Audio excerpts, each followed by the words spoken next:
106 miles to Chicago. We got a full tank of gas, half a pack of cigarettes. It's dark, and we're wearing sunglasses. Hit it.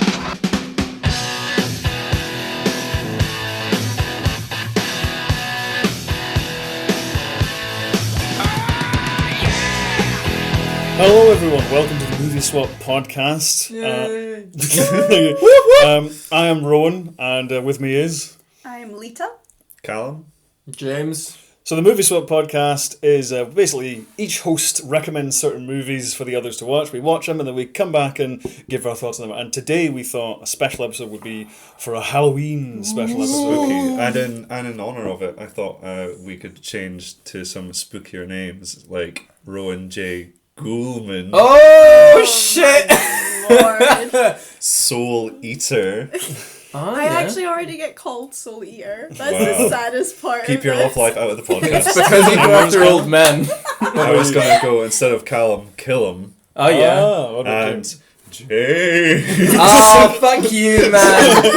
You know how hard You it is to couldn't get think of James? anything. I tried. I'm disappointed, man. So we each recommended a horror movie for each other to watch, and here we're going to talk about them. So I'll start off with the one I recommended, which was From Beyond. It's from the 80s. It's an adaptation of a H.P. Lovecraft short story. Every journey begins in the mind.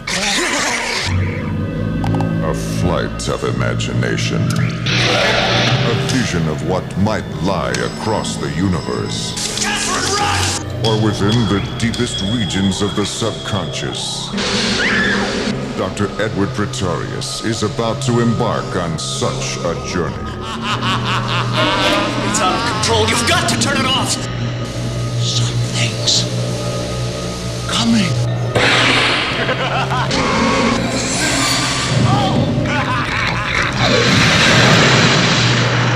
Humans are such easy prey.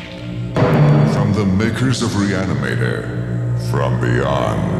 But basically, it's about this scientist who invents a machine which kind of taps into another dimension of sorts and brings forth all these little monsters and things. And a thing went down in the house where this happened, and the only survivor kind of went insane, and a psychologist has kind of brought him back to the house to sort of figure out what's going on and kind of cure him and things like that. What did everybody think? I love the intro because when he's typing away at the computer, it just looked like he was making a really sophisticated version of Space Invaders just with the screen. Yeah, I really liked it. It was so... it's a real 80s horror romp, is what it came across as. It was very sexually charged as well. Yeah. My God, I had to double check I was watching the right movie so many times. Recommended to watch with your parents. Yeah, highly. Absolutely. Especially towards the end. Did you like it? I thought I'm not into sci-fi, as you can see from the first podcast, but I did actually enjoy that movie. And then kind of towards the end, the outfit changes happened and I just started laughing. I was just like, is this a spoof? What is this? It gets very bizarre. What about you, James? I think you found it. We watched this one a while ago, maybe half a year ago, and you introduced me to it. Yeah, great premise. I love that kind of unique Lovecraftian element. This machine that's built, and even though it's used at first for a certain purpose, it's other things start happening and people start changing, and it is funny, and I think I don't know if it's intentional. I think it's a bit in some ways intentional, but you always have that uneasy feeling under your skin and how they are changing, and especially the main character and how he changes. And I love that transformation. It almost reminded me a wee bit of little elements of The Fly in there. Yeah, there's only body horror elements. And it's really great. I love this one, yeah. Yeah, because so basically it starts off, there's these two scientists, one who's called Dr. Pretorius, and the other one who I actually can't remember his name. It's Crawford. Crawford. I zoned in on Crawford because I was wearing a very similar jumper at the time. Brother from another mother. Yeah, so I was already spooked at that point. I always just refer to him as Jeffrey Combs because that actor is one of my favourite actors ever. He's like a legendary kind of B-movie actor, and he's played like 6 different characters in Star Trek, and he's like really in loads and loads of like good horror movies and things like that. He's a very sort of, even when he's given a really bizarre dialogue and really strange things to do, he always commits to it, and he's one of my favourite actors. I think he always gives like a really interesting performance. Yeah, he really throws himself in it. Yeah. And so basically, they invented this machine which resonates and brings forth creatures from another dimension and things like that, and Crawford is like, we've got to be careful with this, but then Dr. Pretorius says, like, no, let's turn it on, Max. Yeah, because Crawford gets bitten by like a ghostly eel thing at the beginning. He gets his head, and that kind of spooks him. Like, we have to switch this off. But as you would. Just bitten by something that's floating in the air. As he's kind of fighting with the eel, though, like obviously it goes from like special effects to kind of like an actual physical like a puppet, yeah, and it looked like a very aggressive penis.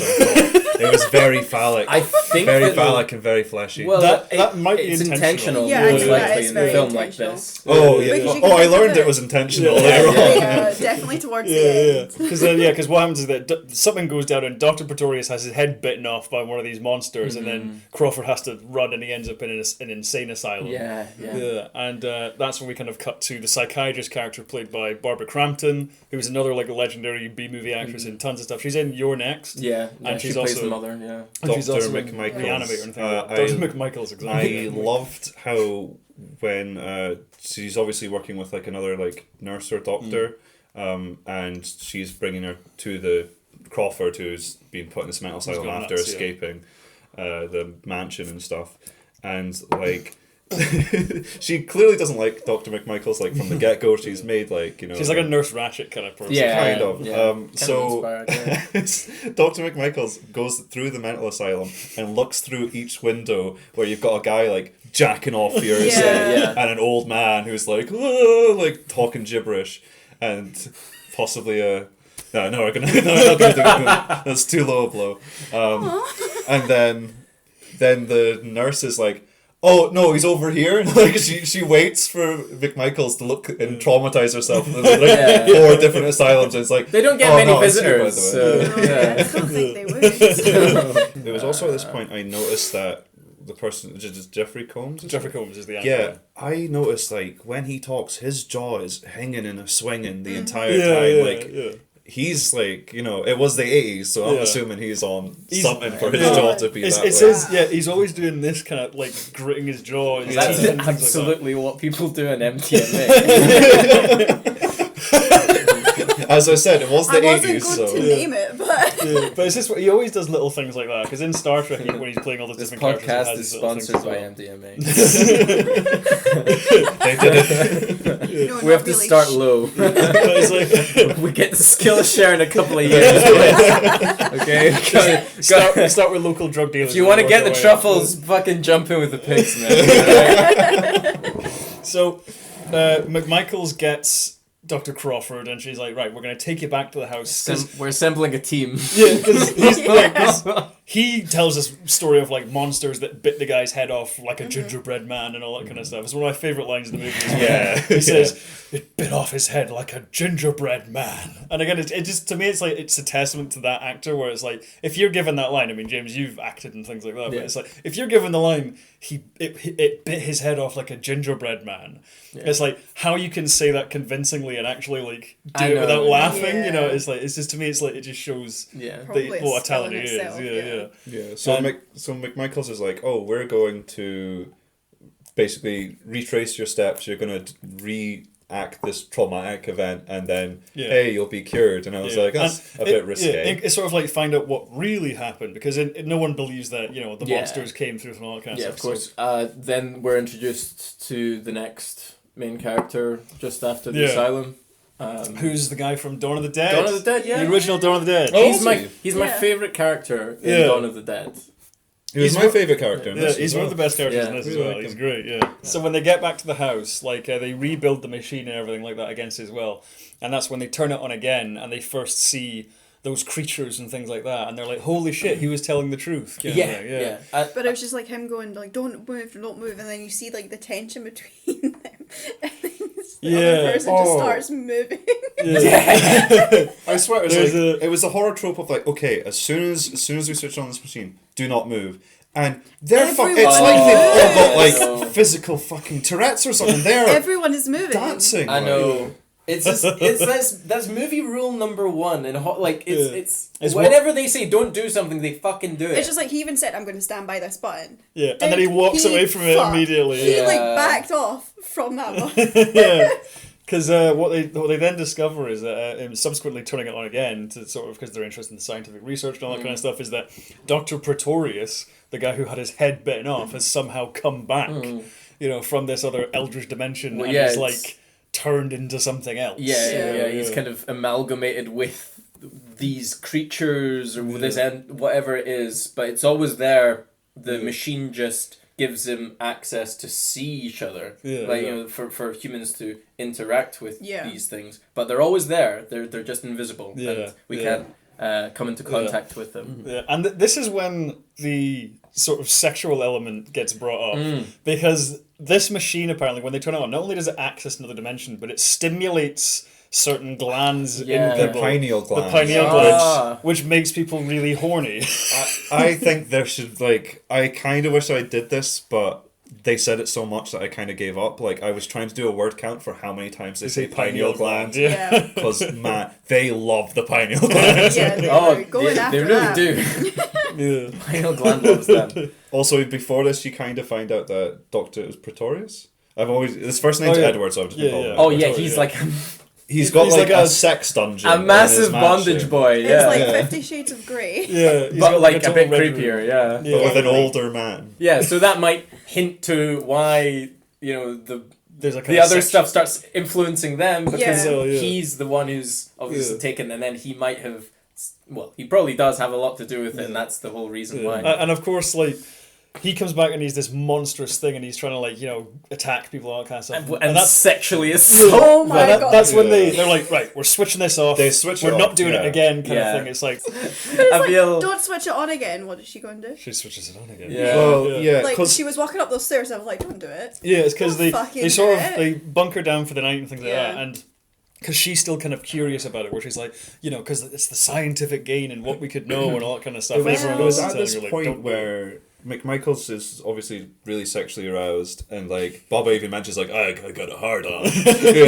Yeah. Crawford looks as terrified at the mention of sex as he did when he was talking about Dr. Pretorius' head being cut off. And throughout this film, I just got this vibe that he's just terrified of sex. Well, here's the thing. whole way through. Because this is my nerdy knowledge coming here, but really? because this story is based on an H.P. Lovecraft story. H.P. Lovecraft Was terrified of sex. Yes. Was it actually? Yeah, absolutely, yeah. He was like the author H.P. Lovecraft led a very, very fearful life, and he had all these health problems and mental problems and things like that, and he was just terrified of fucking everything. It's why his stories are so Do you good. want to maybe rephrase that sentence? What?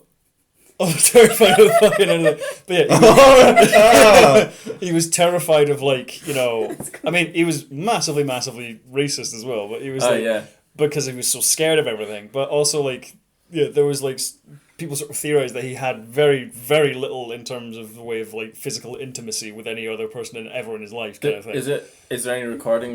Did I mean, he ever? He had a wife. He had a wife. He got divorced though, didn't he? Yeah, they did get divorced eventually, yeah. But he just led this life of just he was just scared of everybody and social situations. You and, never being... touched me like one of your monsters. yeah. So this element.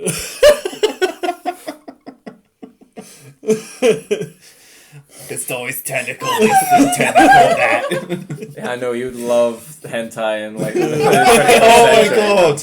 Yeah, he would be. He would have been such in his an element hentai here, boy. man. Just be one of the incels. Just jump in. Great. Oh man, yeah. But so this element of as you say, Crawford being afraid of sex and the monsters being kind of sexual in their horror is actually really kind of in line with a lot of his stories and the way he kind of wrote things. I suppose that also... it's interesting, I didn't know that, but that might have inspired a lot of horror, that we see, where it's always the couples, that like the young couples that go away to have sex that are usually picked off first. And it's usually the abstinent one, innocent girl who survives.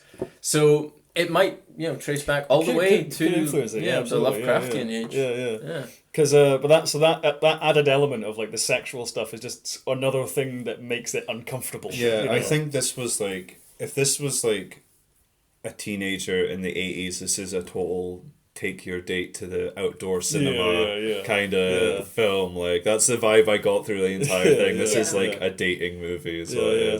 Despite the horrible, grievous bodily harm and transforming bodies and all that. So McMichaels, who's kind of scientifically curious but also kind of turned on by the whole thing. Sexually curious as well, yeah. She goes up and switches the machine back on and kind of starts messing everything up. Kind of gets got.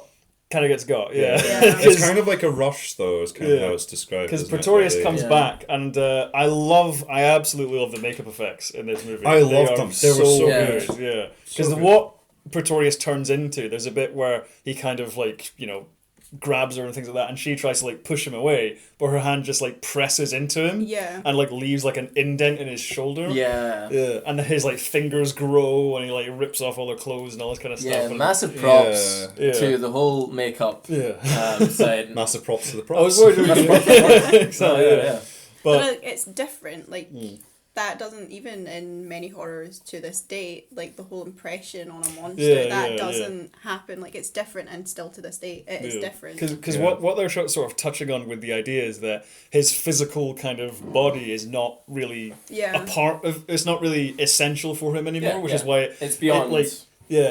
From beyond, exactly.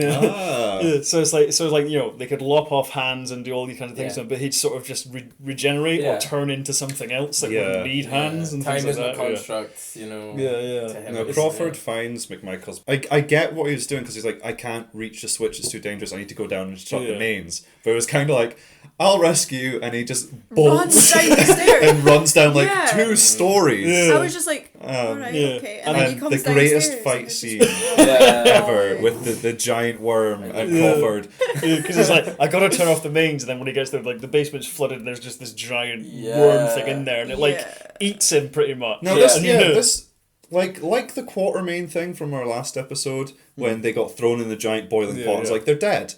This giant worm with like 1 billion rows of teeth clamps on Crawford's head, and I'm like, oh shit. And then literally takes half his body. And I was like, he's dead then, he's done. But all that happens is he gets balls. So. Yeah, because like eventually Bubba's the one who succeeds in switching off the power, shutting off the machine. Yeah, but spoilers.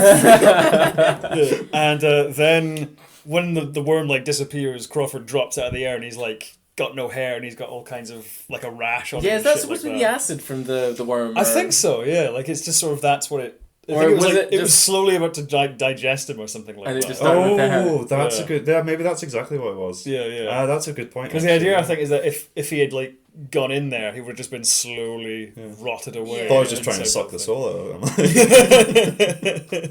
Something like that. He's the soul eater.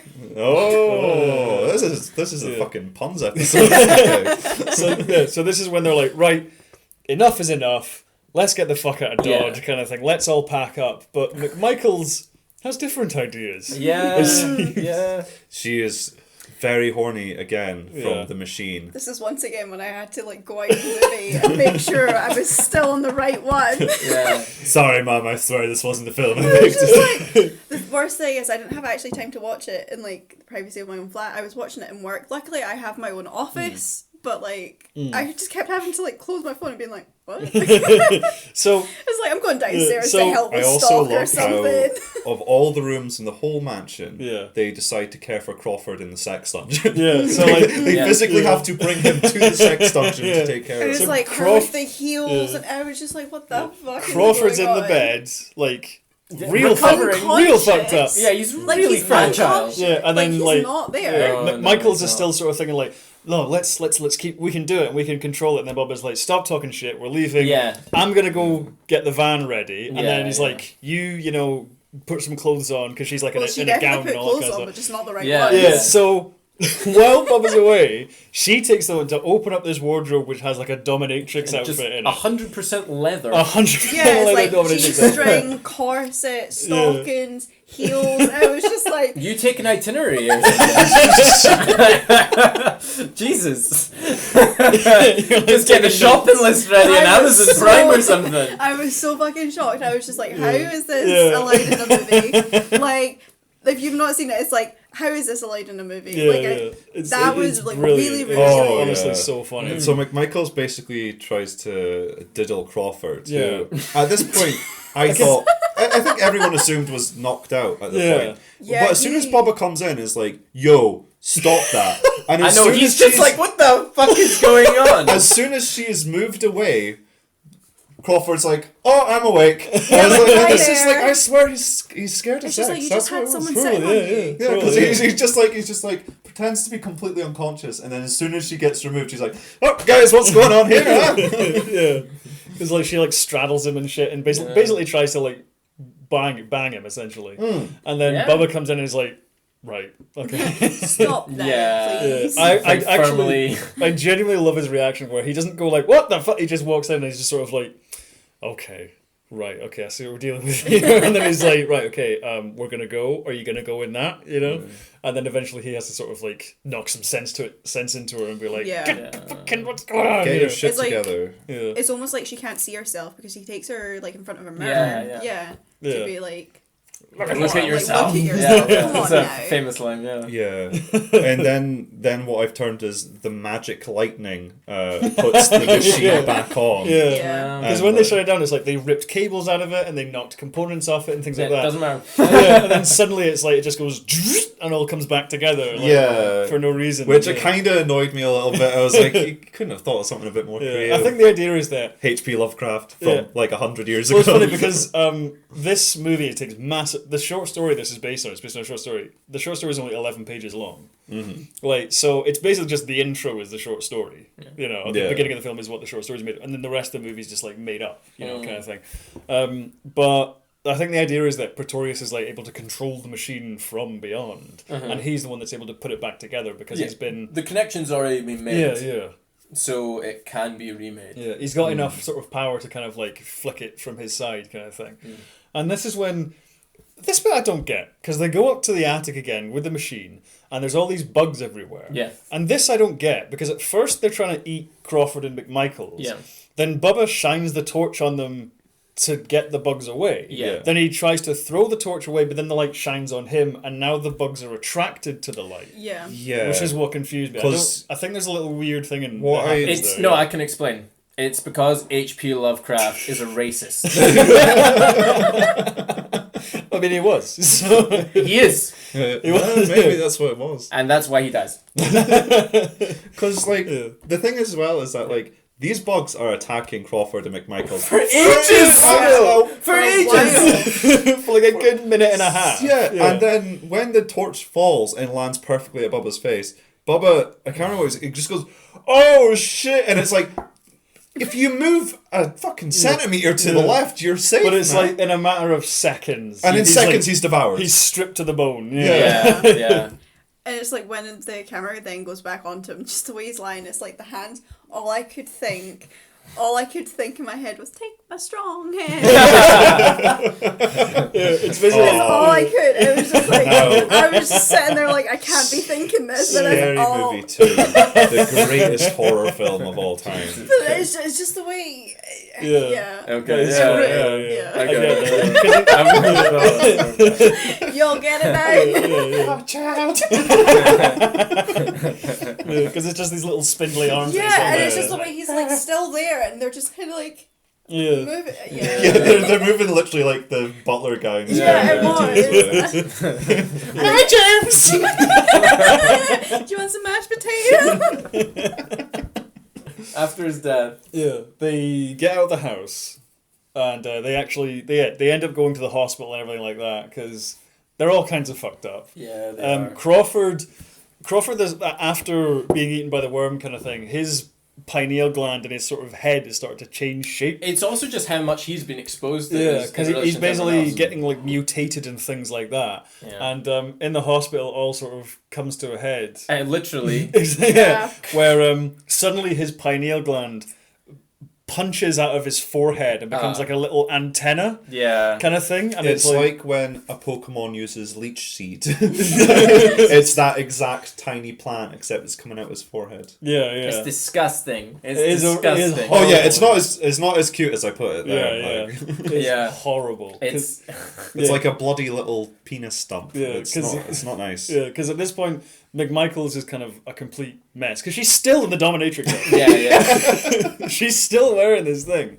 And so everyone's like, well, she's clearly gone nuts. Yeah. So then Yeah. Nurse Ratchet from beginning is like, right. She's she's like- warming up. ready for Yeah, this. she's like, right, electroshock therapy time. Yeah. You know?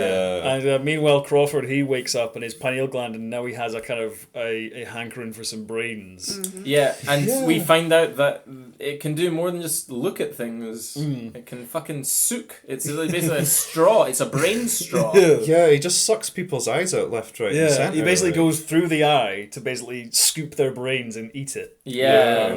out of their skulls, and it's like it's horrible. I remember the first time seeing that. I was not expecting No. that at all. I didn't expect that. It is genuinely horrible. Yeah. And it's like you see it like pulsing Yeah. through into his head, and he's like, and the sounds he makes. Yeah. because he like Oh, slurps these brains down. It was like a really sloppy kiss. Is what it sounded like. yeah, and I don't know what they made these brains out of. But again, it's like, could you imagine as an actor being told to do this? It's like, how do you act through something like that? You know, of like, okay, well, you really want to eat some brains, but then there's great moments where he sort of realizes what he's doing, and he's like, oh my god. You know, Yeah, and he he's kind of like, wakes up a bit. yeah, and his like almost. mouth's covered in brain matter and all that kind of stuff, and it's just this horrible thing that he's becoming. And he does it to so many people in quick succession. He does. Yeah. Oh, Very, very goes on a Hey, wee spree. Though. Gets a kill streak. Yeah, Yeah. he like kills the doctor that was like supervising, Yeah. and then Nurse Ratchet comes in and he gets her, and then who The else? people outside, the ambulance people. Yeah, the like EMT people, the Yeah. paramedics. He gets them again, and then like So doesn't somebody drive up in a car or something Yeah, as yeah, well? yeah. And, then he gets one of them. Yeah, And then the other person runs he away. kills like a spree of people so quickly Yeah, and just yeah. like eats all their brains and things like that. And during this, McMichaels has managed to escape due to all the chaos that's been going on. Mm. Yeah, and then yeah. she drives back to the mansion because she's Yeah. like, I have to destroy the machine. She changes out of her dominatrix outfit Yeah. first. She Luckily, does, yeah, she does yeah. manage Yeah. to, Thank yeah. you. Eventually. Yeah. Yeah. And then Crawford. Just warn it in first. Then Crawford kind of like follows immediately because there's like two minds Crawford's in where it's just like I need to follow her to save her, and then also she looks like she has a tasty brain. You know? Yeah.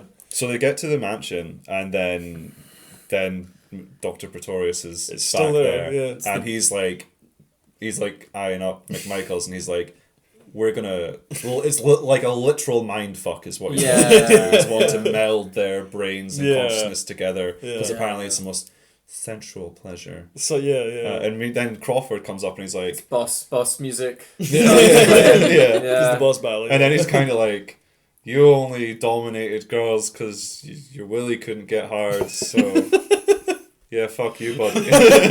I'm pretty sure that's the actual lines in the movie. Pretty sure he's got a transcript in front of him. Yeah, and they start fucking using have each other's thing.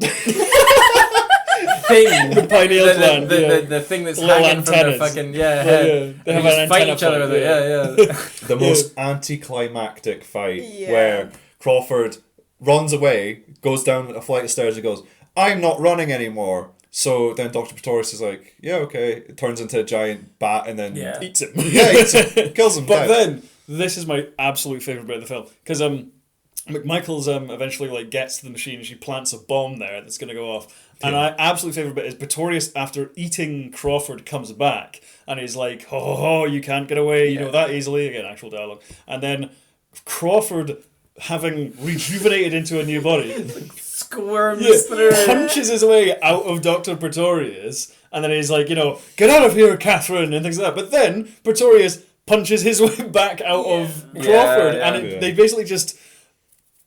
It's difficult to It's explain. like really. Play-Doh, and you just Two mashing colours. them. Yeah, it's like two characters you made out of Play-Doh, and you just mash them together, and you just kind of twist them around. It's like- kinda It's visual like it's a mem- massive like tentacles and limbs and Yeah. people blasting out Oh, of each it's other's amazing. bodies and things The like best that. way yeah. I came to describe it was it's like two people got stuck in a horse mascot suit and are kicking the shit out of each other. Because it gets to the point where Crawford is reduced to a skull with like a tail on it, basically, and then he sort of like because McMichaels is trying to get away because the bomb is counting down, and she's gotten got by one of Pretorius's tentacles, and during this fight, Crawford ends up being reduced to a skull that has to nibble through the tentacle to let her free.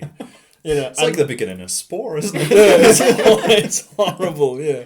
And then, but at that point, I love like the stunt which happens, where basically McMichaels, there's like no time left in this. Yeets out the So she jumps face first through this window. Yeah, that's a great moment. Yeah, as the bomb blows up and basically destroys the entire top floor of the house. Yeah. And then I love how it ends. I absolutely love the ending.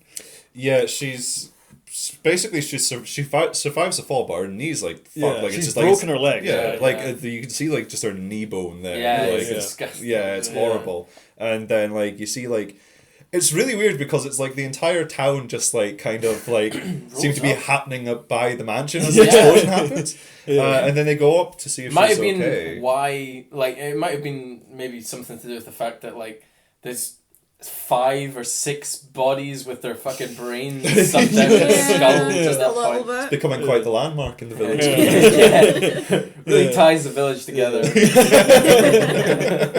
you know what's ruining our rustic aesthetic? So the whole like the street basically comes up to her and is like, "Are you okay?" And at first she's like crying because of just what's happened, but then I love when she like shifts to like this horrible maniacal insane laugh. Yeah. And it's like, they're all just kind of like backing away because she's like laughing hysterically and kind of crying at the same time with her like knee off. Yeah. Yeah. And then that's us fade back. And then it and fades we're out with her done. like insane laughter, and that's And it's kind of the full circle. Yeah.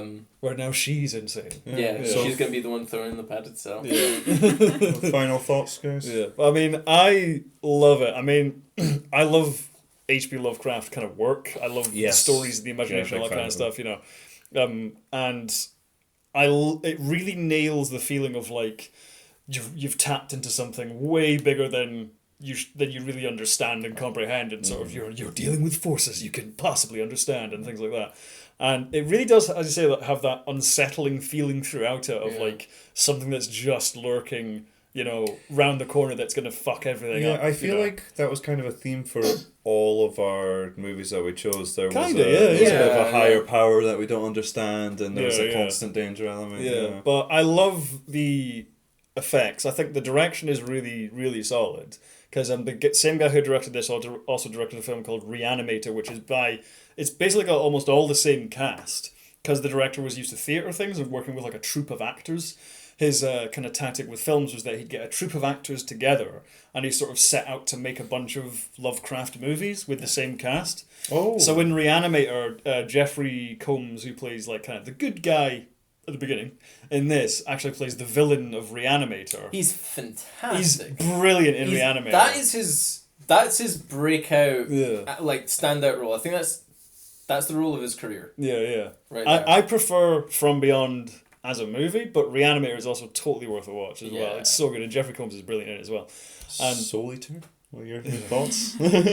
No, I liked it. I'm definitely not into the sci-fi thing, but like, no, Yeah. I really enjoyed it. Although I had to double check out watching it the whole time. But, like, it gets certain points, yeah. I was just like, I don't really know what's going on it gets here. pretty extreme. It's like it starts off kind of Okay. creepy, but like you know, there's like those eels at the beginning, but you're like, well, there's eels, you know. Yeah, there has to Yeah. be something. As well. And then there's sort of the Alright. intrigue about the machine and everything, and then by the time it gets to like the second half of the film, and there's like monsters everywhere and And brains the are being outfits, eaten. You're just literally like, what? Yeah. Like, what?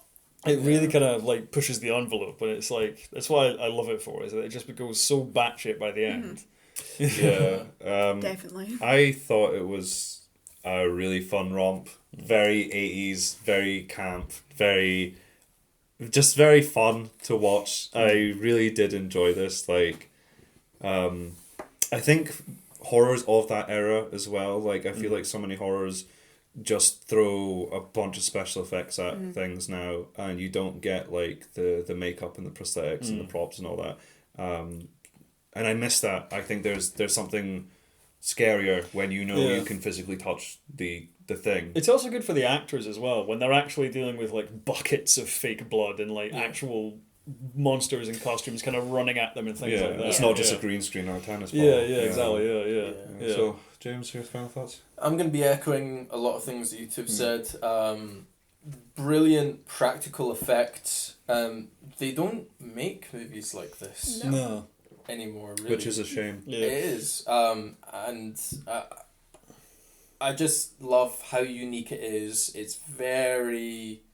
It's very... what's the word? Respectful of the Lovecraftian It totally lore. gets the mythology and the style. It gets it, and there are some films out there that don't. But this one does, and it's great because not only is it a great horror film, but you also get great characters, and with a lot of horror films you don't. Yeah, it's the lazy shorthand some horror movies make where they just make every character an asshole on purpose. Yeah. Just because they know they're going to get killed off. Yeah, exactly. No, it's great. Yeah. I love it. Yeah. Very good. Well, So, From awesome. Beyond. So, that was From Beyond, exactly, yeah. So the next Do we one... pause or no? Well, no, we can go straight on if you Oh, want, okay. unless you have a reason to pause. Oh, I just thought we did really well there, guys. Well, so what's up next? Yeah. Can you Oh no, it's already turned. We're on to Salita's next Grave one. Encounters. Salita, tell us about Grave Encounters. All right, this is the real deal, folks. If you are here, show yourself. Hey guys, I got something up here. Hello? Everything's gonna be okay. He'll help you too. This guy's out of his mind.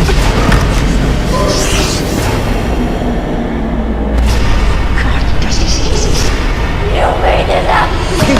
Where are you?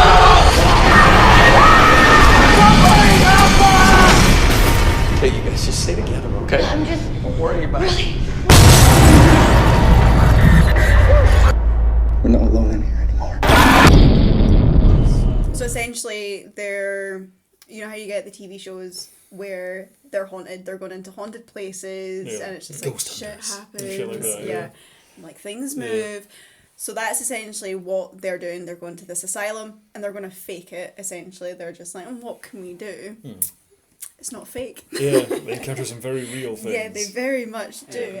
What I love about the beginning of this movie is like, because as you say, like they totally acknowledge, everyone sort of is familiar with the typical like ghost hunters. Yeah, kind of they TV show. acknowledge it very well. They And do I- a great. yeah. They do a great parody on it. I think it's absolutely like I didn't expect it to be as funny as it was. The Yeah, first half especially hour. the start. Yeah, it was especially when they're paying perfect. off the gardener. Oh yeah. It's so good. And Yeah. I love the fucking groundskeeper guy as well, Yeah. and just how like out of touch he is. He doesn't know what he's supposed to be doing in this scenario. Yeah. His little Yeah. sad face. Because you get like sort of the bit where they're doing the ghost hunter show of like, you know, doing the presenter and the hosting thing, Yep. but then you see also like the behind the scenes bit Yeah. after Yes. they've cut the camera and Yeah, things like they're that, just where like, you oh, see this them is like bullshit. yeah. You see behind. Yeah, I absolutely That's love. what exactly was. It's just it's them like- going, "Oh, this is total bullshit." Especially in yeah. that movie when stuff starts happening and it's just like stop fucking Yeah.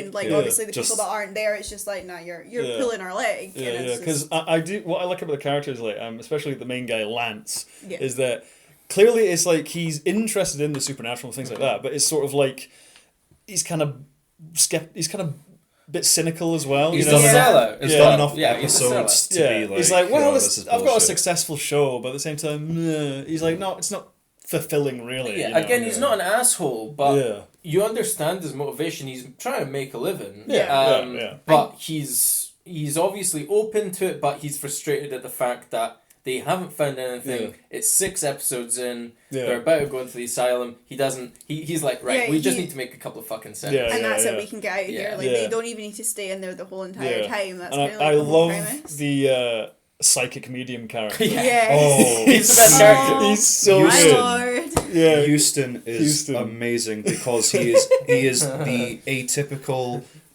psychic that talks to ghosts in any of these TV shows where he wears like all black or leather. Yeah, his like shades. face is orange, but the side of his face is pure white, as is the rest of his body. He's just skinny, kind of ghastly looking guy. Guy in his like late 50s. Something like that. Yeah. And he's doing like the classic shit where it's like, there's dark energy here. Yeah. I The thing feel is, there's a one presence point and- where he does it.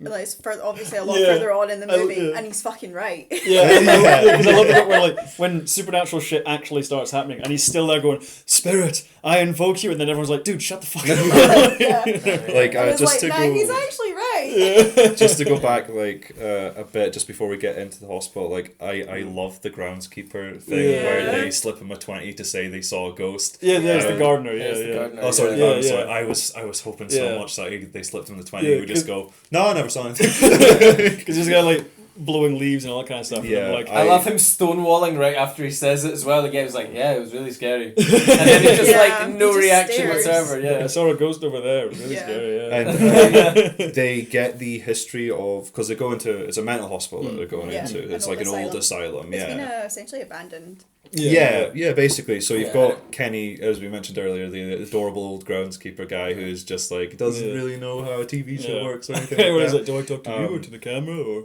Thought they did the best thing, which I love now, is that they got the history of the asylum out the way, quick 2-3 minutes, boom, done. Bam! There's a guy there who lobotomized 150 of Something his like that, patients. yeah. He was into some real dark shit. Blah blah blah. There were Here we are. suicides. We're inside. Yeah. But it also Tortured gives soul, it gives you kinda. as like a viewer of the movie Yeah. that background really quickly. Yeah. It doesn't Yeah. like prolong it. Yeah. It doesn't. It's like, because drag It's it natural out. because Yeah. that's Yeah. how though these programs Yeah. actually work. as Oh well. yeah, that's Yeah. like that's 'Cause exactly it, how like, it it sounds. ties in Because what's really clever well. about it is like they use the structure of an actual ghost hunting show to get a lot of narrative information out there at the beginning anyway, Yeah. and like kind of introduce you to the characters in very clever ways and things like that, where you see the difference between everybody while they're on the show and behind the scenes and things like that. They really use the found footage angle to their advantage in this Yes. film. As with so many others, they just go the premise, but with found footage. Yeah. You know that it could have been any other way, but it's absolutely built around the found footage angle. Yeah, there's like so many films where they just make it found footage because that was popular. Yeah, you know, around essentially, and it's like all the paranormal shaky activity, camera, and it's like stuff like that gives me a headache, but this Yeah. movie Yeah. doesn't, and it's like the build up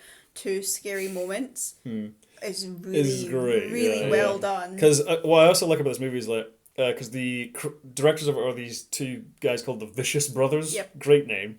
And they're very much B movie makers, where they're like, we want to make stuff that is like entertaining and that's fun and that's like, you know, gruesome and, you know, people to have a good time. As I say, like the drive-in movie kind of thing for like the modern age kind of thing. Yeah. I feel like it was a perfect now because I had to Google when Paranormal Activity came out because I did get I got a vibe that this was different and it wasn't just all the Jump kind scares, of just like yeah, bam, it bam, wasn't bam. just the kind of garbage that was thrown out like Paranormal Activity just to mimic it. This came out about 4 years after the first Paranormal Activity, and I feel like it had all the good points of Blair Witch and all the good points of Paranormal Activity blended in really well. Yeah.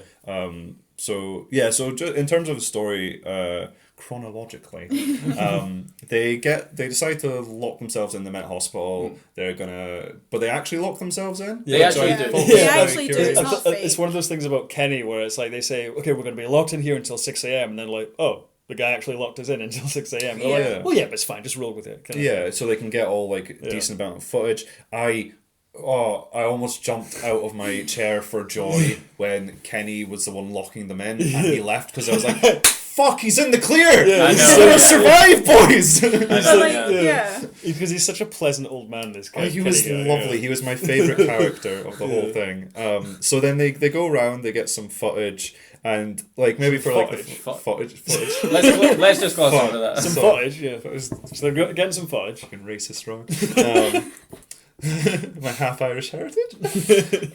So they get some footage. They get some footage. Well done. In the first half hour, and then they all meet up in like the lobby bit. They just chill. chill, which is exactly how that Yeah, show yeah, really does work. Yeah. And again, I like it because like all the characters, there's not a whole lot of depth to anyone, but they're all likable. Where they're not deliberately assholes. Aside from like the Houston character, who is just like a piece of shit. You kind of want where it's going. It's a horror movie. Yeah. You want him to die. I think it's was it TC or TG? TC, the cameraman. Yeah. I like, just to echo your point there exactly, because he has to walk filming alone, like they go through corridors alone to film content separately. So obviously I didn't get to watch it before. He was setting up the cameras. Matt was saying it. So TC's walking down the hallway and he's talking to himself and making really shitty jokes to make himself less scared. And I was like, that would be me 100%. Where it's like, ooh, spooky kitchen. Ooh, spooky corridor. It's like, the kitchen of death or something. Yeah. And again, it's like there's not a whole lot to them. They don't have a lot of depth. But again, it's like they're not. Yeah, it's enough because we talked about like having people to root for, not deliberately making them assholes. Like with a lot of like kind of schlocky slasher films or things like that, as I said, they deliberately write characters as insufferable, like sycophantic assholes and things like that. Yeah. Just because they're lazy and just for the express purpose of the like, obnoxious college teens. Where they're like, we need banter and things like that, but they're gonna get killed off and no one really cares anyway, kind of thing. But like here, it's like. No, you actually kind of get that they bicker and things like that, and they argue, and some of them, say stupid things like that. Yeah. But they're all likable. It's just very human. Yeah. It's like what would happen if you're working so closely with people. Don't forget, like they are a crew at the end of the day. How much time have they spent? They have these relationships. Would happen. And that's what I like is that, like, in between the little behind the scenes bits of when after they finish shooting what they need to shoot, you just see like little interactions between everyone. That's like a really cool little dynamic that evolves and things like that. Where TC and Matt kind of like rough and tumble with each other and things like that, and like play football and wrestle and things like that. And then Lance and the camera girl are all sort of like. Have their own little thing about sort of deep chats and things like that. And it's just a cool little group of people. And then it turns sinister. So the first interactions when TC's on the phone. And he's talking with his wife. Yeah. And then he puts the camera down in such a way that you know it's going to happen. It's got the wheelchair. We were saying Outlast vibes the other night as well. Oh, yeah. That's an excellent point. Lord, completely off topic. I played that on stream. I gave my chat scary alerts. I've never been so scared in my life. I've got so many clips of me actually screaming and like grabbing my headset. I think I played 15 minutes and I managed 2 hours on stream of it, and then I was just like, you don't get scary alerts. But I forgot to turn them off for my next stream, so I'm just like there killing wait and see. Someone hosts me, boom. That's at Strobe TV, by the way. So there was a little cheeky plug in there. You could like cut it out. I don't mind. But so the wheelchair happens, and then the one that he notices is the door starts slamming and things like that. Mm-hmm. This was the most tense part of the film. Yeah, because it's like they make the runs tense away. like really. It's like other movies will do, like you can hear like the bass building up, or the fact that there's no music noise, at all. There's nothing. It's just it's just pitch black, and it's them just sort of like figuring things out. Because again, what I like about Lance is that they sort of establish a little arc for him in a way. Is that he's sort of like. I said he's doing this job and he knows it's like paying the bills and all that, but he's sort of bummed that we're not going to find anything supernatural despite what the show does. But like you sort of see a bit where like the thing where point where he starts to think, oh, actually, are we onto something? You sort of see him get a bit excited and things like that, and actually trying to push like let's do a recording, let's do this, yeah. And he's the one that kind of keeps them there, just that little bit. Too long. Yeah. What is it? Sasha? The camera girl. Yeah, the camera girl. Unnamed camera girl. I can't remember that. I think one of the most iconic parts of the film was her hair gets moved by a ghost, and they all freak out. It's just the way that she freaks out. Like that would be like, say that situation was to happen to you, you would freak out the same way. Like it's very much. The reactions are all very realistic, and I love Houston's bullshit. Yeah, because that's he freaks out first immediately. Because I love the bit where he's like, right, take Sasha down to the lobby and then like come back and be with us, and then Houston's like, oh, can I not just stay there? He's like, no, you come back. And because that's when Lance, to echo your guys' point, that's when Lance has a bit more pride in his job again, because he's like, no, be a fucking professional. Yeah. And I was like, okay, like he's got that pride back. He feels like there's something. Like he going wants to here. go and see more. Like, I think. Is that the point where it turns into a maze? Well, I was about to get into that, but I liked because as they're sort of like they try to make contact, and then Lance starts taking still photographs. Yeah. And I love this bit where yeah. before they did some still photographs, and there was like nothing there. But then these other like 3 that he takes, you see like hands or like the outline of a shape So somewhere. the fact that there was nothing to begin with, it's like it's building up tension in a very good way. And Whereas it's a lot of horror movies, when they go and like say they do and take stills, I think what was it? One of the Conjuring movies do that. You instantly see stuff. Whereas this, you didn't see anything. It's sort of the so when idea, they go back to do it again, you're just like.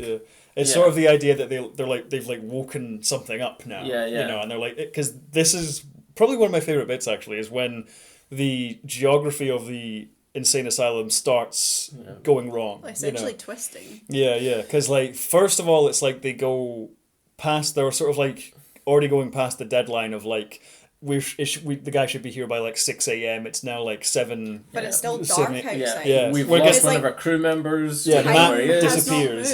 And because it gets to like 8:30 in the morning. It's like and the like, sun should be it up. should be well over sunrise by it should now. be 7 when the sun was coming up. And that's when like they break open what should be the front doors of that's the place. my favorite point in the film. And there's just more of the and hospital. it's just the hallway again. It's like what the fuck. It's like the whole asylum's just mirrored. I think at that point as well, they walk through and then they see the same sign that they saw when they were the graffiti on the front door. What did it say it said again? "Death awaits." Death awaits. Yeah. And then you're like, oh shit, okay. Here we go. TC starts to freak out, which I like because Matt tried to get the remote cameras and then he's disappeared. Now the place has turned into a maze. While he was searching for Matt, he gets pushed down the stairs and messes up his ankle. So it makes sense because he was the first one to actually physically be assaulted by one of these presence. And I love like all their kind of their plans kind of fail where it's like they try to get to the roof. Yeah, where it's like they go through the like, quote unquote front door. Round the corner there's like emergency exit and they're like, yes, finally they break open that door. It's just more the hospital again. You know, and then they're like, right, let's try and get to the roof. And then they find the stairwell to the roof, but it's just a brick wall on top of the stairs. Just completely walled off. And then they're like, they can't break the bars in the windows. And it just gets worse and worse and worse. Yeah, and at this point, the spooks start to come in because there's an amazing bit where someone runs past the hallway and then like 2 of them go, "That was Matt." It was clearly a woman in like a gown. Like, that was not Matt at all. It's Matt, and he's found a black wig or something. And Like, lost that's a when fight. it builds up tension very, very well. It's not like straight into the jump scares. Because at that point you're dreading it. You and are. that's why you have the ode to Blair Witch with the girl facing the corner and she turns around. And then she turns around and does the Snapchat filter face. That kind of like, I have to admit, the effects for some of the ghosts did put me off a bit because that's the first thing that reminded me of the Snapchat filter.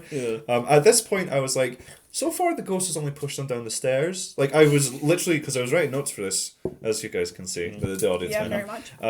So I was writing notes being like, so far they've only flicked a hair, pushed them downstairs. Maybe they're not that bad. Halfway through that sentence, Houston explodes in a flash of light and is dead. Because they all like scatter away from this ghost demon woman kind of thing, and then are sort of just kind of the rest of the movie is just them trying to hide out, trying to survive and things like that, and it just all keeps going wrong. And it's like, it really does. I love the little details after this point, like the camera and like the camera counter telling you how long the camera's been rolling for starts just going like up. Like it super goes, like, fast, super fast, and it's just like it just keeps going up. Like, well, it's like, 'cause it goes up and it goes down and it distorts. And it's like it's going. I think all to over the mention place, as well, like they took food with them Yeah. before all this happened. And like, the food's all rotten. Like obviously they are hungry, they're thirsty, the food's all rotten. the time, like, and they're the time just like, we've manipulation. only been there for like 6 hours at this point. That shouldn't be happening. But And obviously, then, like, the with the food's all cameras, maggot filled and stuff. And one of my, and then like Sasha the camera girl gets "hello" carved into her back.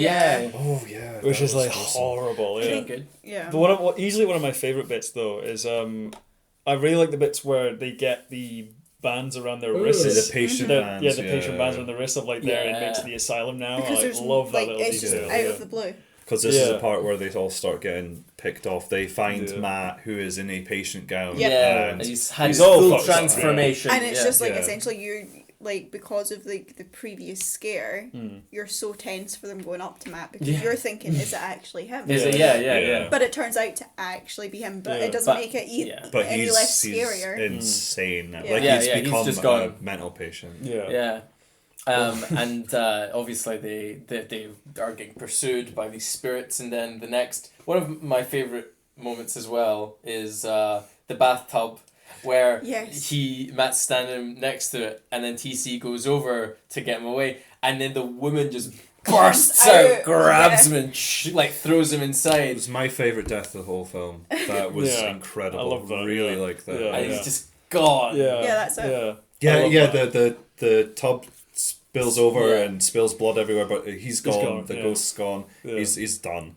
And then it's kind of like just a mad kind of dash to It's try and yeah, 'cause escape. it's what I like about the movie is it's sort of just like a funhouse kind of experience Yeah. of like them just Maybe not as much fun.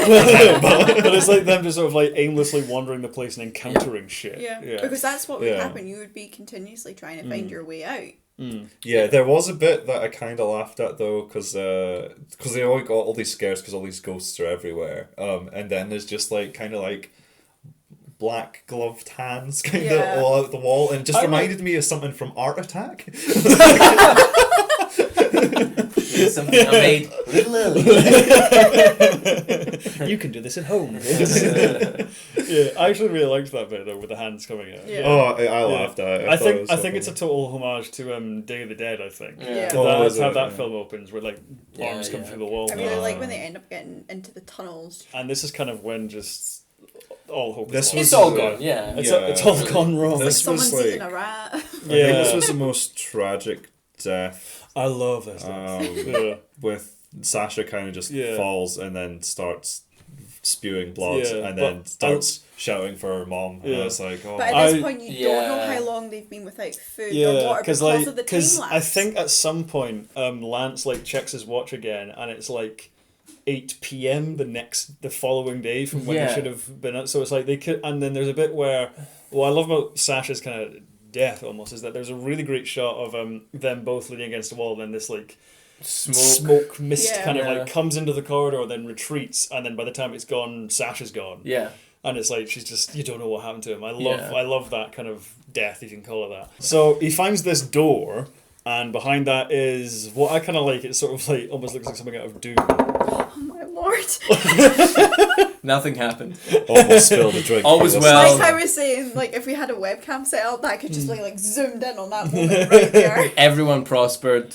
We're all fine. The end. Everyone's Nothing survived, happened. Nothing got So- spilled. We're all Yeah, good. so he basically finds kind of the laboratory where all the lobotomies and things were done, and I really like this sort of Well, he doesn't find it. It's just fucking put right in front of him Yeah. and goes, Yeah. you've got no other choice. where he finds like where that was all being done. I like the way it's unveiled, where it kind of reminds me of the end of Quarantine or Wreck, which is what Quarantine is about. Incredible film. I know the original Wreck, so good. Solid. Yeah, but it's like the bit where they go into see all the doctors and things like that, and then like as he goes further, it looks like a surgical suite, and then it turns. You into, see like, all the pictures Yeah. of all the lobotomies and all the different ways, all Yeah. the different experiments he's been doing, opening up different parts of the Yeah, head yeah. to see the brain. Yeah. But then he finds like a book of occult stuff. He finds like things drawn on the ground and skulls everywhere. Yeah, there's a and lot things of like that. it's kind of some Yeah. occulty Yeah. This markings was- in the floor. I swear to God, this was almost frame for frame what they put in the Paranormal Activity VR game.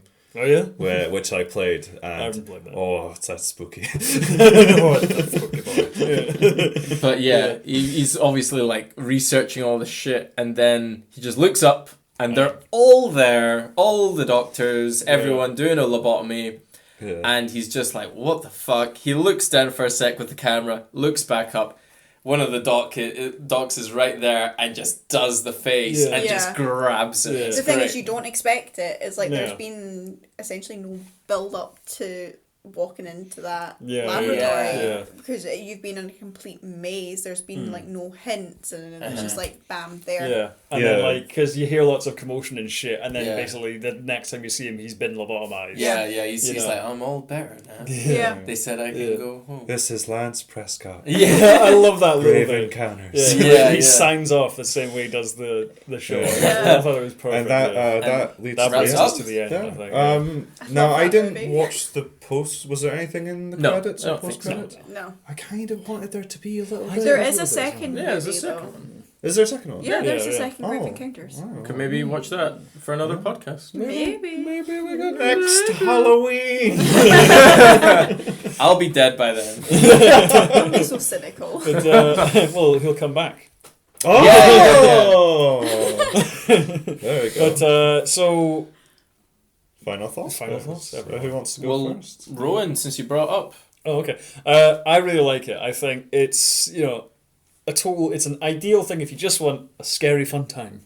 Grave Encounters is the With a thing. good story. Exactly. Yeah, I like the characters are they're likable enough, and the actors do a good job, and I think it's sort of a typical kind of thing, but it's one of those things where it's like it doesn't really do anything new, but it does it well. Exactly. Yeah. Yeah. It's like you've seen fan footage things before. This is a well done fan it footage thing. tweaks it in such a way. Yeah. Yeah, and it's like you've seen haunted insane asylums, but this is there's creative enough scares, and there's good well designed kind of monsters and demons and things like that. And the characters are likable and things like that, and it's like it's a good kind of fun sort of haunted house ride. Yeah. It's really enjoyable. Yeah, it's good to sit down with like mates and things like that on a spooky night. Absolutely, yeah. No, I had Yeah. great fun the other night watching this one. I love this one as well. I've known about it for a while, but yesterday was my first time watching it, and it's just so fun to watch, and especially if you're one of those people that just likes watching horror films and has a couple of beers or whatever. Just really good satire for the first half. Yeah. And then for the second half, you got great scares and great moments. There's not a weak part of the movie because both halves have something completely different. Yeah. And that's what I love about this, because it's balanced in such a way that you're getting the best of both worlds. And I don't know, it's really nice and refreshing to have a horror movie like that, because you don't get a lot of horror movies that are so many of them it's always dark, it's always oppressive, it's creepy throughout, but this it's like one built upon the jump scares alone. Like the story of the horror is like twisted into when can they get the jump scares in, rather than the story of the movie with a couple of jump scares. It's the fucking friend that goes up behind the other friend, just go, hey, you're alright, man? It's like, nobody ever fucking goes up like that. That's what I hate is when movies do that. Like, also, like, fucking Ouija does that, and like a bunch of other like high school set movies of like, as you say, where some bean counter is like watching some playback of the movie and was like, we need more jump scares, we need more scares, kind of thing. Yeah. I mean, my final thoughts were I went in completely blind to this film. I didn't know what it was going to be about, anything. So yeah, I really enjoyed it. I think it's might be the best horror I've seen where it's got that kind of point of view camera. Fan footage thing, Yeah. I think the key difference is that while a bunch of other fan footage things were done by like they were sort of commissioned by a bunch of studio execs and things like that because Paranormal Activity or because the Blair Witch was a hit, you can tell that the Vicious Brothers did it because they were passionate about it. Yeah, where they were there's like, definitely wouldn't it passion be in the great story to and do this everything. kind of movie? Yeah, my only gripe is it's more of a personal thing where I don't really like a horror where I know they're doomed, and I felt like as soon as they kick through the exit door and then it's the rest of the asylum, I loved the twist, but I was like, oh well, they're all fucked, kind of. But I thought they did it. I thought they executed it well. Like you knew these people were gonna die, but like they did it well to keep you intrigued the entire way through. So yeah, it was good. So yeah, you want to sign off on your... I love the movie. No, it is like I'm a huge horror fan, but I love horrors that are done well with a story. And like there are very, very few where they keep the story strong and keep like the jump scares to like the extra. And like horrors that do that do it well, and this is one of them for me. Like there's so many like trying to pick one horror for this podcast was a fucking nightmare for me, but this one does it very well. The sequel I like as well. Like there's not very often where a horror has a second one where it's done just as good. This is as good, Yeah. Blair Witch 2. Oh boy, that's Blair. Have you ever seen Book of Secrets? I've not seen it. Blair yet. Witch 2, Book of Secrets is a uniquely awful See, film. I've not seen it so- because I wasn't a fan of the Blair Witch. No, but the Like- sequel is like I really it's like worth Blair watching because Witch. it is fascinatingly Yeah. bad. Really? It's like not found basically, footage. It is just so Imagine bizarre. Blair Witch, except it's early 2000s and it goes Hollywood.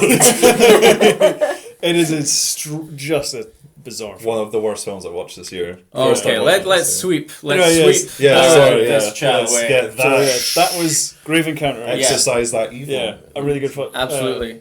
Movie. So then we're on to James's suggestion. Now we've got the Void again. Now we're going to be Void. bringing a bit of the Lovecraftian horror back in. There's something calling them all here. What if those people get in here? What are we supposed to do? You saw it? What was that?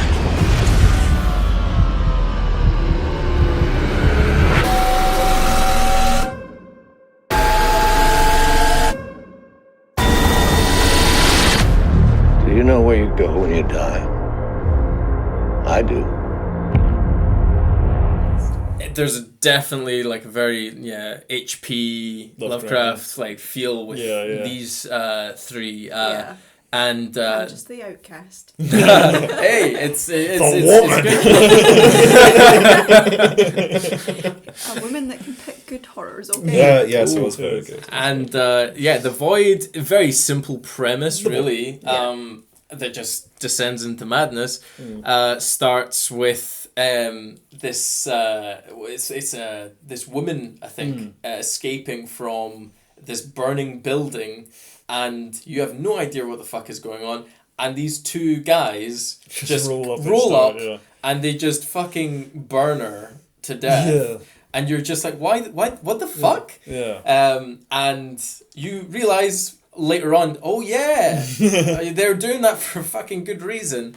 But the Void is basically about, like a grieving man who has a complicated relationship with his ex-wife, and they're dropped into a nightmare scenario where they are in an almost abandoned hospital. Yeah. It's only a couple of patients left, and something weird has been brought in with one man who's being brought in by the sheriff, the sheriff, right? And shit just gets dark real fast. Because suddenly they get surrounded by robed cultists with knives and with shit. like the iconic black triangle. The triangle, on but their that like head. stays as a theme. Yeah. Mm-hmm. And they sort of, no one can leave the hospital, and they discover that, the cultists are not trying to get in the hospital. They're there for something that's that's going to come out to of the stop hospital. them from. See, my worry, because the movie gets fast really quick. I think within the first 15 minutes, real action, real scares are going on. It's like, can it continue for the rest of the movie because it built up so quickly, and it does. It goes from James, who's like running out of the farmhouse, to the farmhouse is on fire, to that woman being set on fire, to James being picked up by Daniel, the sheriff, to then going to the hospital, and then maybe 10 minutes later we're already plunged into the nurse has stabbed one of the patients and has ripped her face off. Yeah, she's cutting her whole face off. She's like ripped her whole face off. Yeah, it's great. And it's like, but it manages to keep up with itself. Like a lot of horrors will burn themselves out in that, and then it's just like, well, what else can you give for the next hour and a half? Yeah, it's what I like about horrors, because horrors, I think they just...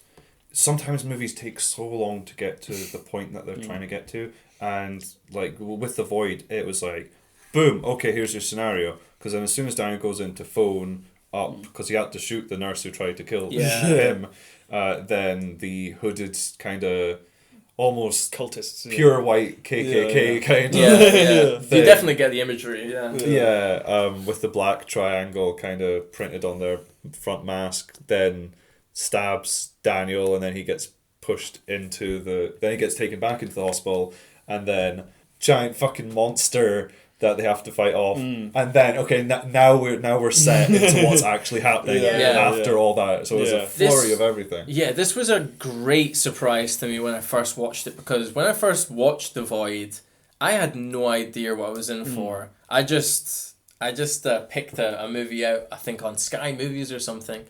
I can't even remember what it was, but I think I watched it with you. It was us. It was the at the first Craig time? Miller flat because I told you about it. Right, well, because like it's just so good at what it does, and it's so weird, and it just gets progressively deeper into basically hell. And you know, it's not just, you know, in the stuff that's brought up, but also the, you know, they go into the basement, and you know, it's like, you know, the darker stuff happens there. It's like the closer to hell you get. It's just, you know, it's just a fantastic film, and I was completely caught off guard. I think it doesn't really give itself away at the start, because it is such a fast build up, but it manages to keep momentum. But like, you don't have a chance to start being like, well, this could happen, or it's going to be this, or like you're just like. Because what I really like about it, I heard about it because I'm a huge H.P. Lovecraft fan, and I heard about this film. I saw posters and stuff of it. Posters are great. And I heard about all kinds of things of like, oh, it's like this really cool Lovecraftian films and things like that. Because as we said with like From Beyond, of like, you know, the idea of like, they don't make movies like this anymore. But this feels very much like a conscious effort by modern filmmakers to actually make movies like that again, like From Beyond. Because the way it got started was that the two directors actually worked as creature effects guys, as like prosthetics designers and makeup effects kind of guys, and they made like some very kind of tongue-in-cheek, very micro-budget like 80s spoof movies before this, and then this was like their first kind of attempt at a serious kind of movie, and it was funded on Kickstarter to something like $80,000 or something like that, you know, and that, which was primarily just for them to get the makeup effects done and things like that, and then it was all shot like very cheaply and very like quickly and things like that, and I think on such a low budget and things like that, like this is a fraction of the budget of From Beyond, but like for the budget they did it, and it's clearly just, you know, people's passions and just them like going like, we want to make this kind of movie or work on this kind of movie and it's not getting made anymore, so let's do it ourselves. And I think for what it was made for, it's a fantastic result, you know. It's a really, really strong effort. It's a Goliath compared to its budget, really. You just don't think about the money when you're watching it. No. At all. I'm not looking at it at all and being like, you know, that could have been. I'm just enjoying it, the whole experience when watching this one. And the creature effects of absolutely are fucking outstanding. Yeah. It's so good, and it's so original, and the like kind of like ways in which they show up as well, and how grotesque they get. Because the nurse that Daniel kills turns into the monster first, and tries to kill James, who's a boy who tried to escape from the farmhouse at the beginning, and then I think like she kind of moves out and escapes into the hallway, and then I just dubbed them the farm boys, who were the person who put that thing on fire, because I can't remember their names for the life of me. They roll in, and when they're fighting the monster this nurse has turned into, I loved how she I've been playing a lot of like Resident Evil recently, and I love how she sprouted up a big weak spot which she had to shoot, which I absolutely loved. Because basically they find out, they sort of twig on that the head doctor of this place is into some cosmic culty shit, you know. Weird stuff. And but you don't get that until it's too late. And they pursue him into the basement of this hospital, where, as you say, it's like sort of all these experiments and cult things that he's been doing. Yeah, because the doctor, when James gets into the hospital at the beginning, he stabs the doctor in the neck, and the doctor seems like a lovely dude. Like, because the whole thing you get with Daniel and Allison, because they're married, is that they're kind of on the rocks right now because Alison had stillborn or something like that. Because when they kind of descend into the basement and they see, I love all these creatures and the kind of what they thought of to like what to turn people into. I thought it was like really cool. Like, I love all these like there's a bit where, you know, when they come into this kind of boiler room where all these creatures and things are. I love the one that's trying to kill himself, but it can't. Yeah, it's immortal. It's basically impaled its own head on like a spike, and it's doing it over and over again, but nothing's happening. Because what you find out is, so Alison, there's a pregnant lady in the hospital, and Alison is trying to get medication and surgical tools to help her give birth, basically. But the doctor basically kidnaps her, like straps her to like a surgery table, and then he explains because his daughter died, he kind of lost it, and then he's been searching for ways ever since to bring her back. The bowels and the tunnels of the depths of this hospital, he's basically experimented on all these people, and he describes it as like a caterpillar into a cocoon into a moth. And I was like, it's a butterfly. But he says how he stops them at the cocoon stage. So basically, these people experimented on can't die. So they're always in that cocoon stage, which is why, as you said there, they in this grotesque forms where they're just trying to kill themselves, but they can't. It was horrible, but great it's horror. Horrible, It's when all the guys are down and they start just animating. You know, and you're just like, fuck. You know, because there's like 20 or so. There's a lot of them. There's a lot of them, Yeah, and they're all just doing different things to get at them. And it's just, it's very, each one's like unique. And, you know, it's almost like a video game level. Just trying to get the fuck out of there. Speaking of video games, there is what I've called the Gears of War 2 moment where Daniel finds Alison, but she's been like turned into this fucking horrible alien looking. Well, it's not her; it's the child. It's the child that's come out that's just been, because it's the doctor saying, you know, oh, you will have a child, and you know it will be glorious, and it's just this tentacle thing that's just like sprawled. I still love the Gears of War reference though. It's very. It's anyone who's played Gears of War. I know exactly. It's Maria. Maria for the viewers, it's the Maria moment. That game's years and years old now. I was playing BioShock today, and you were saying, so shut the fuck up, Rowan. So Daniel's like... Yeah, he's too late. I kind of would have liked a little bit more... Like, I get that he was, like, just, like, traumatized. This whole thing is, like, not processing the emotion, just doing the thing. So he just basically chops up Alison with an axe, and it's horrible. Mercy dispatching. I would have liked seen a bit of emotion, but I understand the whole point in the character is that he doesn't. He just does the thing, and then he'll probably be traumatized after. So what I really like about this movie again is it totally captures like the best bit. Pardon me. That wasn't captured. Can somebody just loop that bit? It totally captures like the best bit of like Lovecraftian kind of writing of this idea that like there's something just beneath the surface that is like could wipe out the entire planet, you know, if it came through. And there's like constantly, because when Daniel, the sheriff character, keeps kind of being knocked out and black out and having these weird dreams of like this kind of bizarre like cosmic kind of images and all this kind of stuff, which is like really, really well done, especially on the budget. Again, it's like it's so well done. And you just get this feeling the whole time.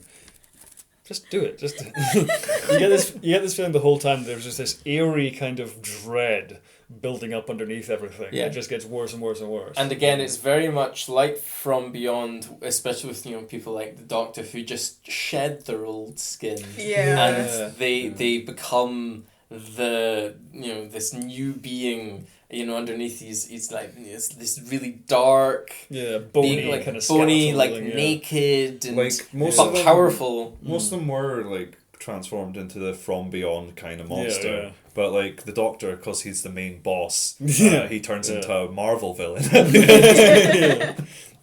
I love like the whole like altar room kind of set and the big glowing triangle again in the wall and things like that. Yeah. And then you get the grossest yeah. part of the entire movie where he like places his hand upon the you find out the woman, the pregnant woman, has been in cahoots with him the entire time, and it's implied in a way that the baby is actually his, and so he's been like planning this for a good while. And he places his hand upon the woman's stomach, and she just fucking bursts. Yeah. Oh, that was horrible. It just rips her absolutely like apart, and it just comes out. And is it Lucy? Is his daughter's name's Lucy? He's like, Lucy, you're back. and it's this weird fucking dog insect thing that's like. And you're like, well, hi Dad, I am back. I know. It's like the Cronenberg monsters from Rick and Morty.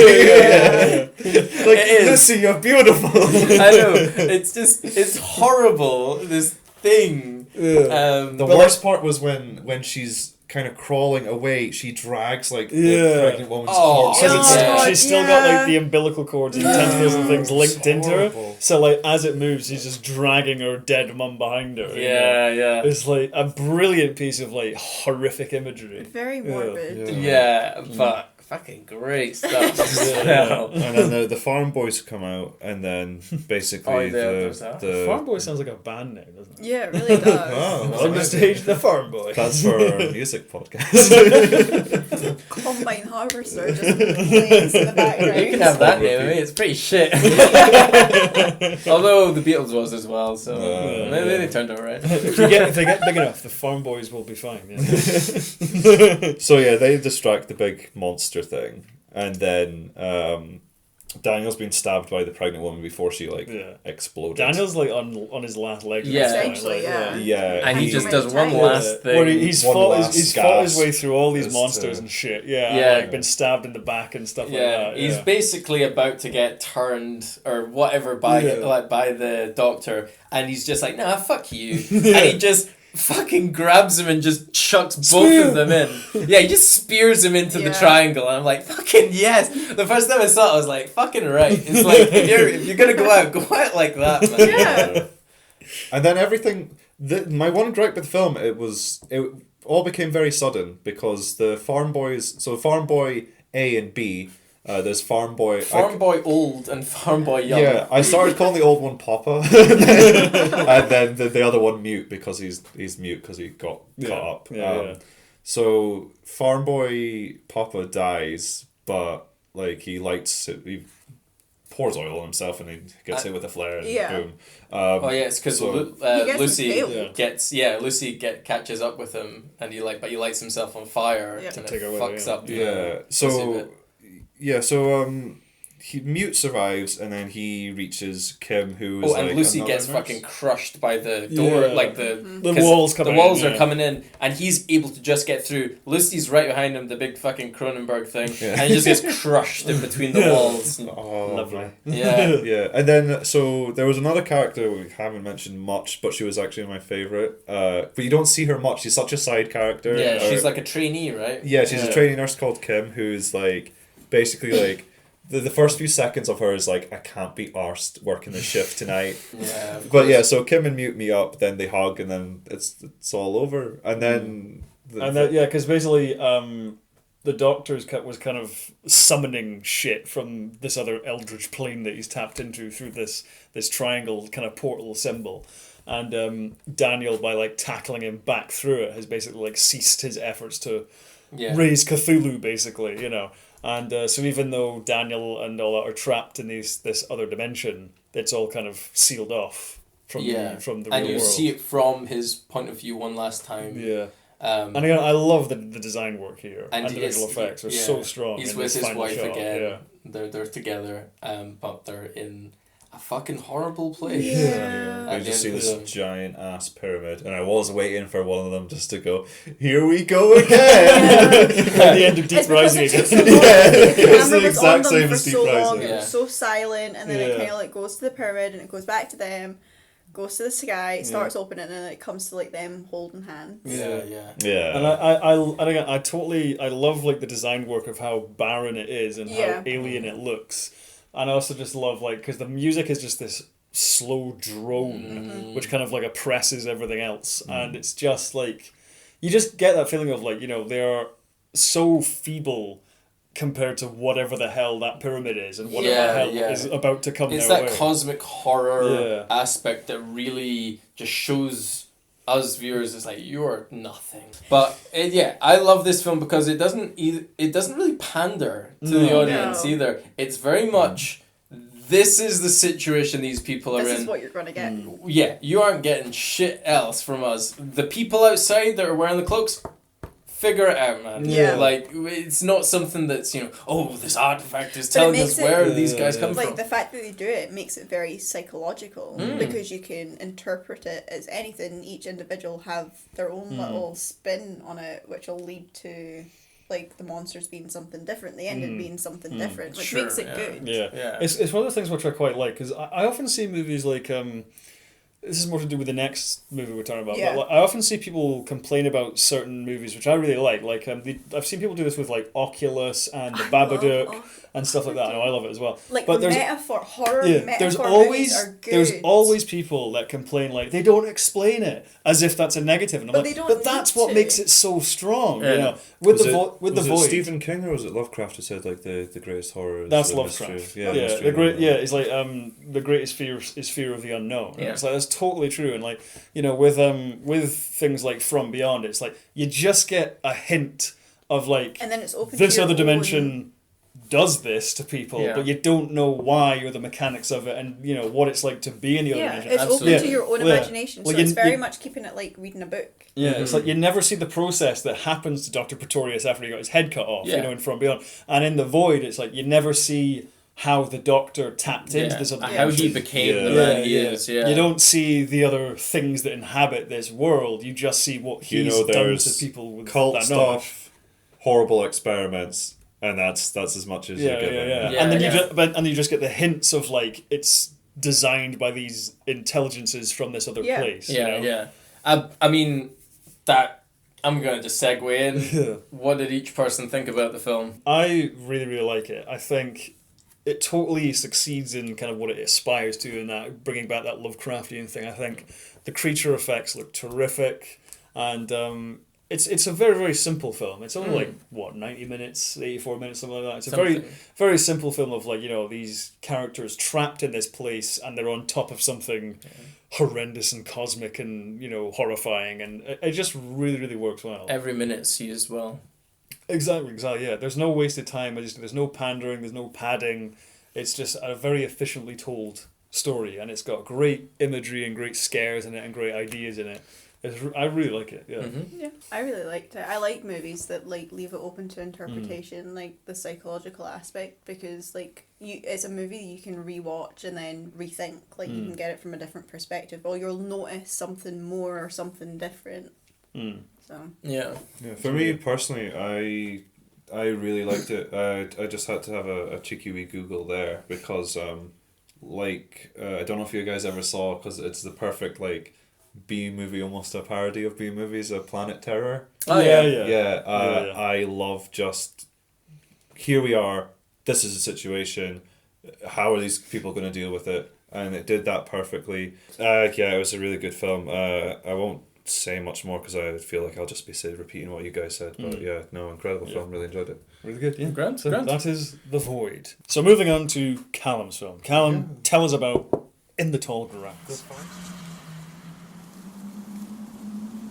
Cal?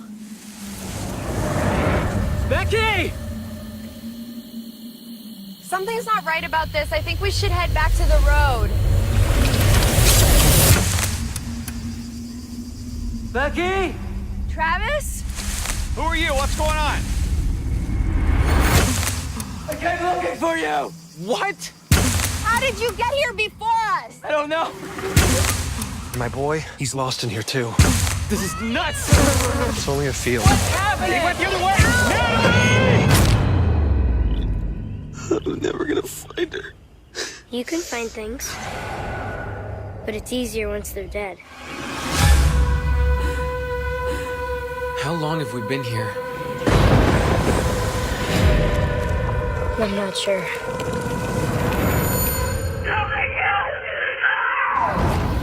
Sounded like me.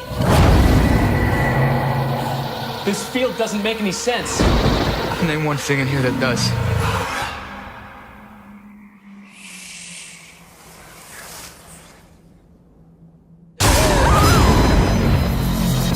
You think this is just chance? We're all here for a reason. Maggie! Oh my god.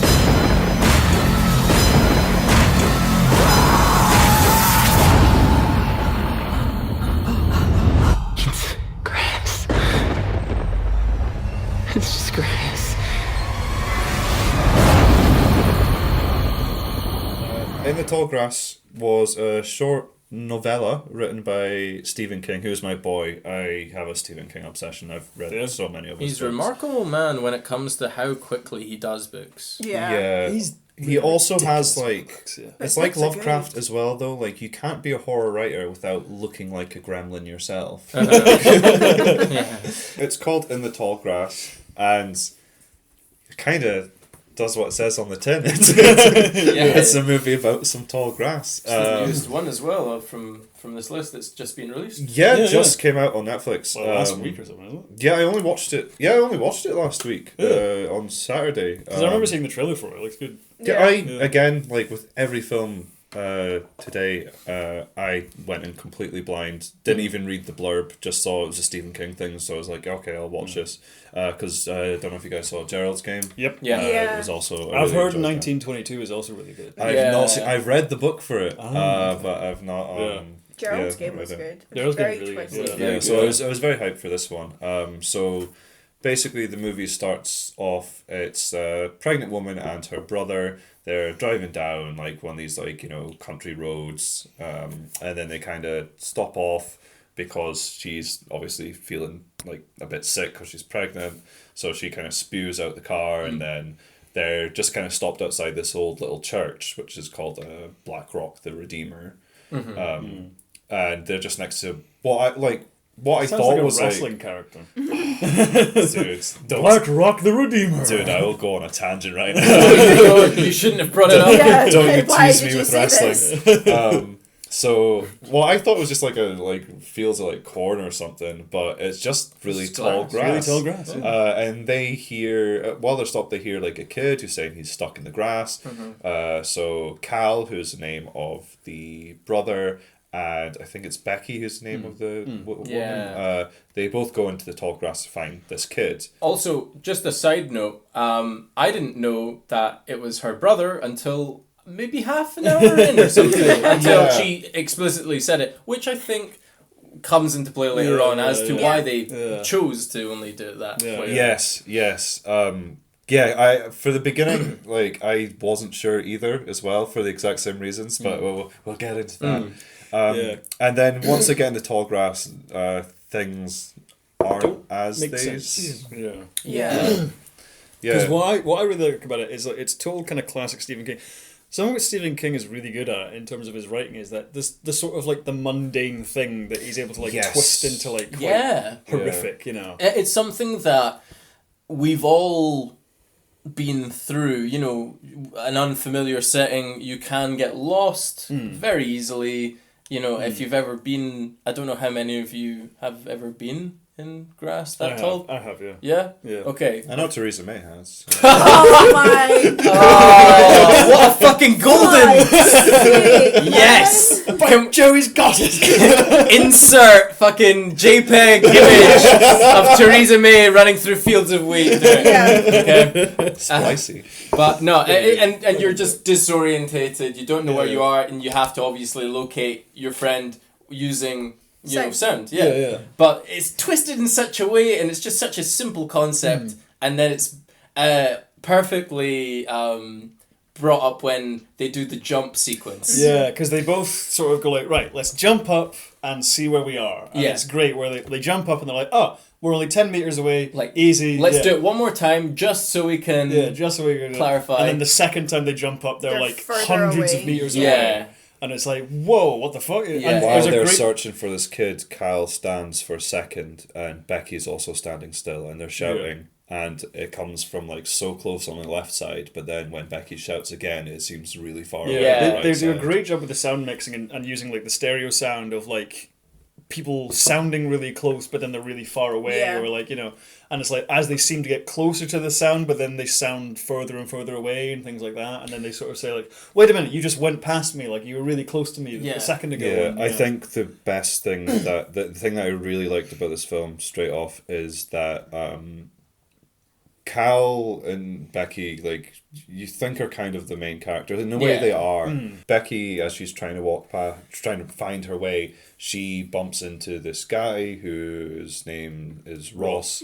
He is played by Patrick Wilson, Who, side note, I really like as an actor. Yeah, I he's think great. Patrick He's Wilson's good. really good. He's really good. Yeah. I've I loved him in think- everything. Yeah, he's like never bad in Yeah. everything I've ever seen of him. He's been like yeah. really solid Yeah. for the last 10 to 15 Yeah, years yeah, of, yeah. like of his career. He's just been. I remember this I first saw him in Watchmen, and I was like, Yeah. you're really good at this. And then he's also like the bad guy in Aquaman. He's Yeah. great in that. Insidious. As Yeah, well. the Yeah, Insidious Insidious is films really really good in shot that, him up yeah. as well. Yeah, even in Fargo. He was amazing. I've not seen Fargo. Yeah, The TV series, I'm guessing. Yeah, Yeah. very Yeah, good, yeah. very good He's as he's well. always he's one of those like sort of, I feel like sort of like Sam Rockwell, where it's like, you're really good, you should be bigger than you are. You know, like more people should be able to, because for a while he was like a that guy actor Yeah. for me. Of like, I recognize him from that thing, you know. Whereas now it's like, you know, Now he's a star. or at least he should be a bigger star. Yeah, you know? yeah, 100%. Yeah, yeah. So he comes up, he introduces himself to Becky with the most Stephen King line, which is, Ross is my name, real estate's my game. Yeah. That's such a Stephen King name. Yeah. Yeah, so I think what they do really well here is they make Cal... To me, he was instantly quite unlikable because he did all the wrong things to do in a horror movie. He blindly goes into the tall grass. He panics quite quickly. He runs and trips like every fucking horror victim ever. Yeah. So he's immediately unlikable, which then leads us over to Travis, who is actually the baby daddy who has come to try and find Becky and Cal. Because Becky and Cal kind of go missing. Yeah. where The they're last thing just we hear lost. of Becky and Cal is that Becky gets attacked. He runs, and then it kind of cuts to black, and then we're then introduced to our next. Yeah, so Travis Character. finds Becky and Cal's car, and like the burger that there was a scene where he's eating the burger at the very beginning of Cal is, and it's like maggot infested and stuff. So it's been and it's like dust all over the car. It's been a while. So then Travis also hears a voice in the grass, also dives in, also gets trapped in this weird maze. It's 2 months later. Yeah. When they do eventually meet up, you find it's been 2 months, but for them, for Becky and They're- Cal, it's been they've like just 2 been in days. there, Yeah. Yeah, well, not even 2 days. Like They've just been in there. They've just Yeah. gone in there. It's like been an hour max kind of thing. Yeah, totally. Travis is like going through, and Travis seems kind of capable at first He because he's seems doing smart. things where he's like tying bits of Yeah. grass together Yeah, it's as like, like you're markers smart. and things like that of where to go. But then you see that all the things that he ties up slowly become undone. Yeah. Without him looking, and then there's a great bit where he's like tracking where the sun is as he's walking through, and then there's a bit where he looks up again and it's gone and it's suddenly behind him. Yeah. And he's like, "Wait, what the?" And it's like all the things that would usually help you in a horror film are void and Yeah. null in this film. Yeah. It doesn't matter at all. Well done, you get a participation trophy for being clever, but It's you like, don't. It doesn't you fucking help you. tried, Exactly. But the grass was clever. Yeah. It just controls everything. Targeted Yeah. by grass. Yeah, essentially. like, essentially, that's what it is. Just to make grass an evil thing, I always think is quite interesting for this film as well. It's like, Yeah. oh, you damn grass. And then Travis obviously jumps and he meets the boy. Yeah, so Tobin. Travis Tobin, yeah. goes for a wee nap in the grass and then wakes up to Tobin, who's this little kid. Ross from earlier says that that's his son, which we find out later is actually true. Yeah. Tobin looks creepy as He anything looks- Yeah, here. very, He's all very mucky creepy. and he's fucked up. In and the he's- whole timeline, I think he's been there the longest. Yeah. From my understanding, this is the Tobin that survived everything, but has also touched the stone. Yeah. Yeah. And he's like the last Yeah. of one of the cycles. Yeah. And he's just like, I know everything. The thing is, you also have to say, like, it's been mentioned multiple times, the grass doesn't move dead things. Yeah, because Tobin And it's like shows... the grass, like you can't see what the grass doesn't want you to see, so you're kind of almost on the edge of, is he actually alive? Or are they actually just seeing past? What I really like about the whole premise in general is like, again, it's one of those like clever Stephen King things about like taking the mundane and making it kind of weird and creepy. But it's the thing of like, because it'd be so easy to just make the grass come alive and like go tentacly and all that kind of stuff. Yeah. But it's far more like subtler than that. Yeah, of, It's like, far more psychological. because it's built off something which is very real, where if you do go into tall grass like that, and if you don't, you can get lost very easily because all the scenery looks the same and things like that. And like, because I've had situations like that definitely where I grew up and being like in the hills and things, it is difficult to get lost in like forests and things It's easy where to get lost. It's easy to get lost. Yeah, So I'm still seeing Theresa May when you. It's very easy to get lost because all the geography looks the same, and that's what this is kind of built off. Where because they just sort of put the kernel of the idea of like, well, what if the scenery around you was misleading you like that, and it's a really cool. It's a very idea. basic thing, but they do it very, very well, and it's a very real thing as well because you can get tall grass, and you do go into tall grass as a kid or whatever. So it plays on that very real scenario. Like I also like when Tobin's like, I can show you where Becky is, but you have to follow me. And Travis is like, well, he already knows that he's can't really navigate this weird world, so he's like, like, okay, what choice do I have, you know? Whereas like, just to bounce back to Grave Encounters, there's a bit where Lance is like, oh, let's split up, and then the girl's like, no, that's a fucking stupid idea. But they do it anyway. So I like how there was like, okay, well, what choice do I have? I have to. And then Tobin leads Travis to Becky, who is dead. Yeah, which was and, I was like, whoa! I mean, she's been dead a while, by lots of things. And it's kind of like, oh shit! So you didn't that see it coming. first It's a curveball. it's like that first 10 minutes. That's fucking gone. It's like no, because then as Travis is sitting there like over her dead body, he hears Becky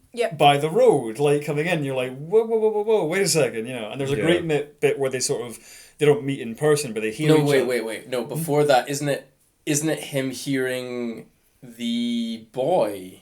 Yeah, because he hears, because Tobin disappears again, and he hears Tobin shouting for them. Yeah, but Tobin's like, before that even happens, Tobin's like, don't you remember me? Yeah. And he's like, what? Like, this is the first time we've met. Yeah. And then after he disappears, he then hears Tobin again, and he calls him in. Yeah, that's it, yeah. Tobin then, his Tobin's dog, whatever his name, Freddy, runs into the grass, which we've seen already at one point as one of the points where something dead has been. Yeah. So you can connect, and you never see the dog die, which I like as well. Yeah. It's something happens, but it doesn't fill all the gaps. And it's like this loop starts where you're like, okay, the husband and wife running after Tobin. Yeah, and then Tobin was going to get Travis. Yeah, but Travis went in there to look for Becky, but Becky was lured in by Tobin. Yeah, and it's like it's very twisty. Yeah, I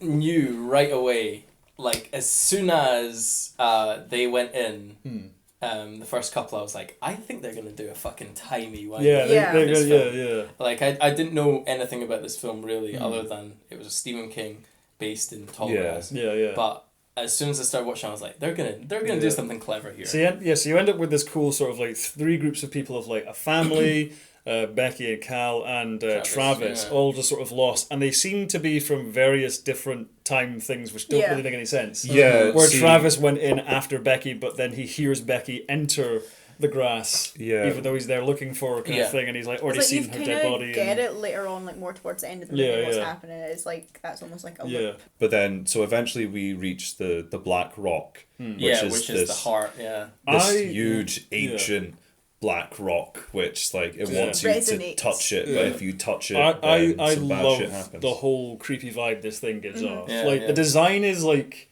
The design of the rock is interesting because it's kind of got a weird kind of smooth shape to it. Where because I theorize because it's also like ancient, where it's got like Neolithic kind of paintings and also, carvings on it and it's things like that. almost like the bottom half of a heart, the way that it's shaped. Yeah, it does sort of look like a heart as well. Yeah, I noticed that as well. Yeah, and it's sort of like because the way I looked at it as well is that sort of the way it's designed and the color of it could almost be like a meteorite and things like that, where it's like the sort of where this cut came from is like, again, taps into that Lovecraftian thing of like, well, it's far, far older than like, you know, the current civilization that's there, and it's like, you know, there's a lot of history in this rock. Yeah. Whatever Someone it also is. says that as well. Yeah, because they're led there by Ross, who's like, I know how to get out of here, and he who leads touches it and gets all really of weird them. and creepy, and then it just turns into a Yeah. mess. Well, as soon as he mentioned Jesus, I was like, he's a bad guy. Because if you're a religious character in a Stephen King film, you're an irredeemable evildoer. Yeah, but they wait a good bit before he even mentions. Yeah. But it's one because like again, it's what I like about Patrick Wilson's performance is that because you said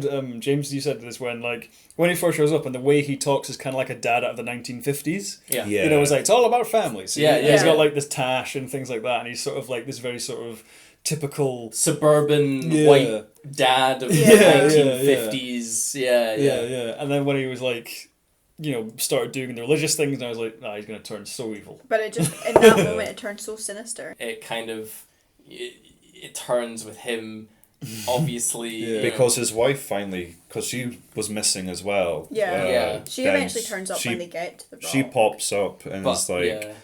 She's like all disheveled and is like, don't go near him. But it's a later incarnation of her because she's already been she's already been through a bunch of shit at this point. She comes in, she's like, don't trust my husband. He's fucking tried to kill me. Yeah. So the wife's like, you're fucking crazy, blah blah blah. And then Travis is like, well, there's like a bunch of us and only one of you. And then he goes, and Ross is like, oh, you fucking think so? You thought I was giving you the soft sell. It's like we can do it the hard way. And best fucking kill of the movie is the first kill. He does wife. The great SmackDown vs. Raw 2008 Great Khali finisher. Of course you would bring this into it. Squashing. One person will get that. Watches this shit, okay? We're only doling with a couple of hundred fucking people here at this point, it's man. all for that one person, okay? She just crushes her head like a fucking watermelon. Like it was nothing. Yeah, it just was like... Yeah, you're just like, well, you better run. Yeah. You know, this guy is badass. I think things then escalate quick. Very quickly. They manage to find their way to like the little abandoned like bowling alley. Then that's in the middle of the tall grass, which makes you think it's the grass growing. Especially with more people going in. Things. But also it's like because this is when Cal's kind of disturbing side This is where the Stephen King really start to leak through. Because as you said, where at the beginning you can't tell that they're brother and sister until later down the line. Because the first thing you assume is like, he's the dad. He's the father. Which is exactly what they fucking want you to I know, think. because the way he acts with her is also kind of it makes you think boyfriend or husband kind of thing, and then later on it's like, oh no, that becomes far more explicit of like Travis and Cal have a stupid argument and Becky's like, why the fuck are you guys arguing?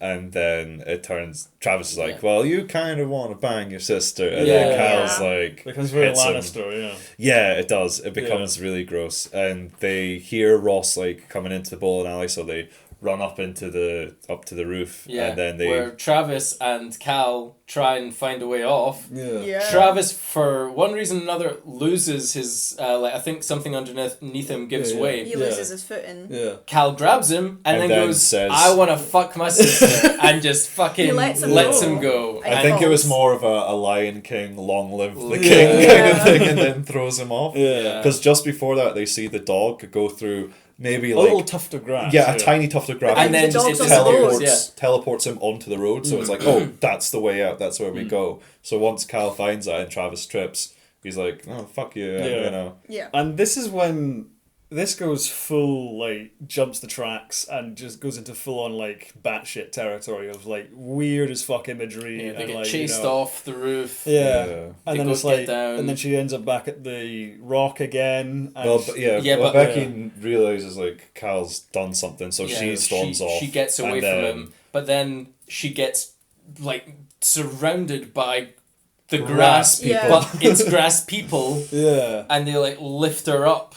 And it's like this horror moment, and it's beautiful cinematography in this moment as well, because she's lifted up, and you've got a bird's eye of like the grass them like enveloping her, pulsating and then things, yeah. it goes away and kind of gives her some space, and she's gone. Yeah. And she wakes up. There's by the rock. there's lots of cool visuals which really sell the idea of the grass being like an organism, like yes, it's all one a living thing, thing. which is and really then cool. so just before that, just because you mentioned it there, Ross starts chasing Cal, and because he's touched the black rock, he knows where to go and where to teleport, and he tackles Cal, and then he says like, oh, like, you thought about turning left and then maybe going right, but you didn't. You went straight, like you always do. Yeah. And then Cal looks over, and there's a recently deceased Dead version Cal, of him. yeah. And as Ross is choking the life out of him, it pans over And you to just see every body. Every incarnation of his death, yeah. So it's like they're older almost stuck and- in a time loop. Yeah. Absolutely. Yeah.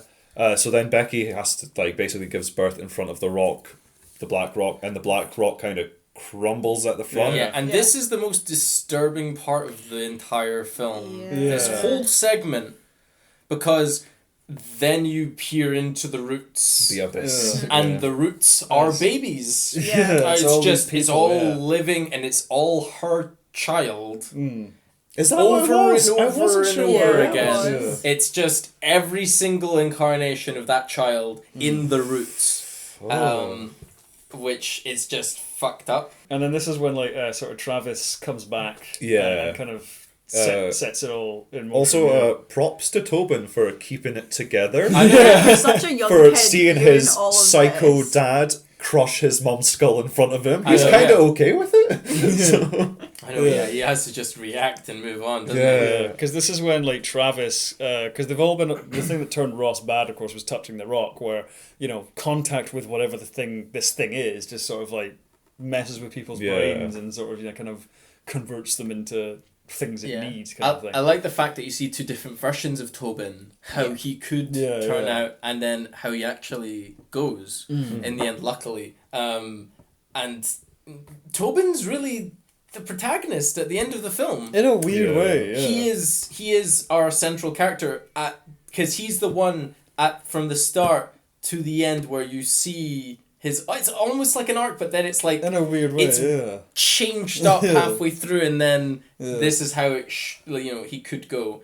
and he and Travis are able to kind of put things right because Travis is able to touch the rock. He makes the sacrifice. But he's able to kind of like hold on to who he is long enough to sort of like put Tobin in a position where he can kind of set it all right. Yeah, because he goes, I can't leave, and then you're like, fuck, and he's like, but you can. Yeah. And he's able to Places put him. puts him on into the church in the room that was locked before. Yeah.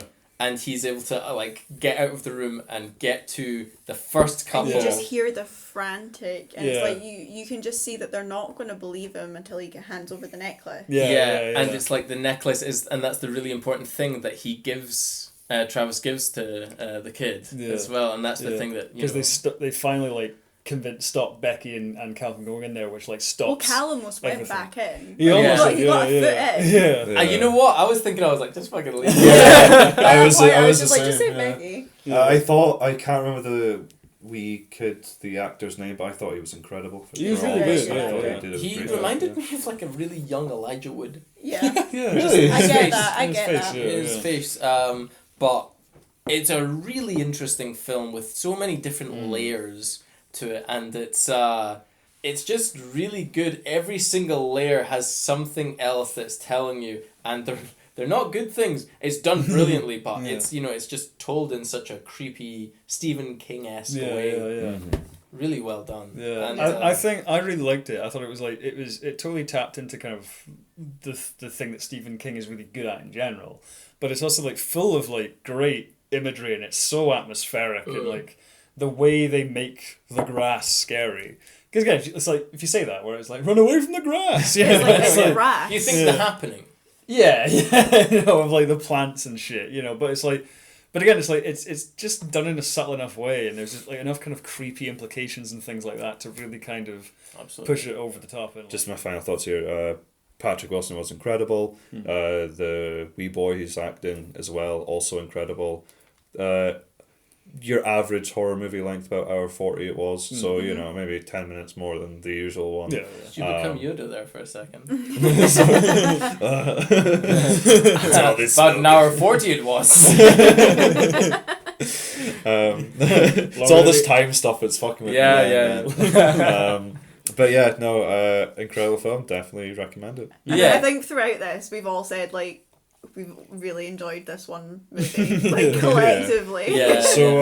So what's our favourite, guys, if we had to choose one? Rowan, do you want to go first? I'm going to be biased and say From Beyond. If you can't choose, yours. Can you not you can't choose choose your own? If I can't choose mine, Oh, wow. It's a tough one. I think maybe Grave Encounters. I think because it's the second time I've watched it and I enjoyed it like just as much as the first time. So I think like I've only seen The Void once and I've only seen The Tall Grass once. So I don't know what I'll react like on the second watch through of those. Especially with psychological, you might pick out like little bits. But with more. Grave Encounters, I just think it's a really fun horror movie. You know, and like watching it with you, James, and other people there, it was just a good time. It was a horror movie, but it didn't leave me like going. It was just a really kind of fun little horror movie. Yeah, totally. Yeah, so I'd say Grave Encounters. James? Okay. Okay, I've been debating this one since before, and I've got it's almost a cop-out, but if I'm drinking booze, it's Grave Encounters. But without, I'm gonna go In the Tall Grass. I think it was a great new film to discover, and I liked how much balls it had, and just some of the decisions that it made. I like the balls. I know, yeah. Getting a bit Team America vibes. Yeah. But it was just really well done, and a film that really plays with time can get really muddled. Yeah. But this one played really well, and it played it to its strengths and not to its detriment. Yeah. So that's my answer. Booze, Grave Encounters, but a Sober. sober film. I'm gonna go with yours In the Tall Grass. Good. For me, this was tough because I genuinely loved all of them. I have to go with The Void. Honestly, I definitely liked In the Tall Grass as like playing on the part of time. Like it doesn't try and explain itself too much, which means like the time aspect of it doesn't get too muddied. It kind of leaves it alone, lets you to lets you figure it out. Yeah. So no one went for From Beyond. Sorry, Rowan. Yeah, sorry, Rowan. I'm devastated. We all got a point. Callum wins. I get a stroke. I get that bread, yo. So that was that was the Movie Swap podcast. You can find myself on my own YouTube channel named after my own name, Rowan J. Coleman. I talk about Star Trek and sci-fi things. Slightly, where can we find you? On twitch.tv/StropTV. I play games. James, where can we find you? You can find me on Instagram, Kryptonian Cape. It's personal, so a lot of stuff is just going to be shit, but like at the same time, you'll see some photos of us up there every time we do a podcast. Callum, can we find you anywhere? No, I'm in the void. Callum always says that he's gonna do something with it. I'm gonna get a Twitter. You need a Twitter. You need to just do it. I know. Do just it do now. it. Do it tonight. Yeah. You know what? I'll try to get Twitter sorted before you finish up with the editing stuff, and then you can just edit. Yeah. I am at. And then it was just a robotic voice. It's like Callum Morgan Frederick's like, at Callum Eats Babies on Twitter. Dude, I might take that. Very good. Okay, so thank you for listening. Have a good one, and as always, live long and prosper.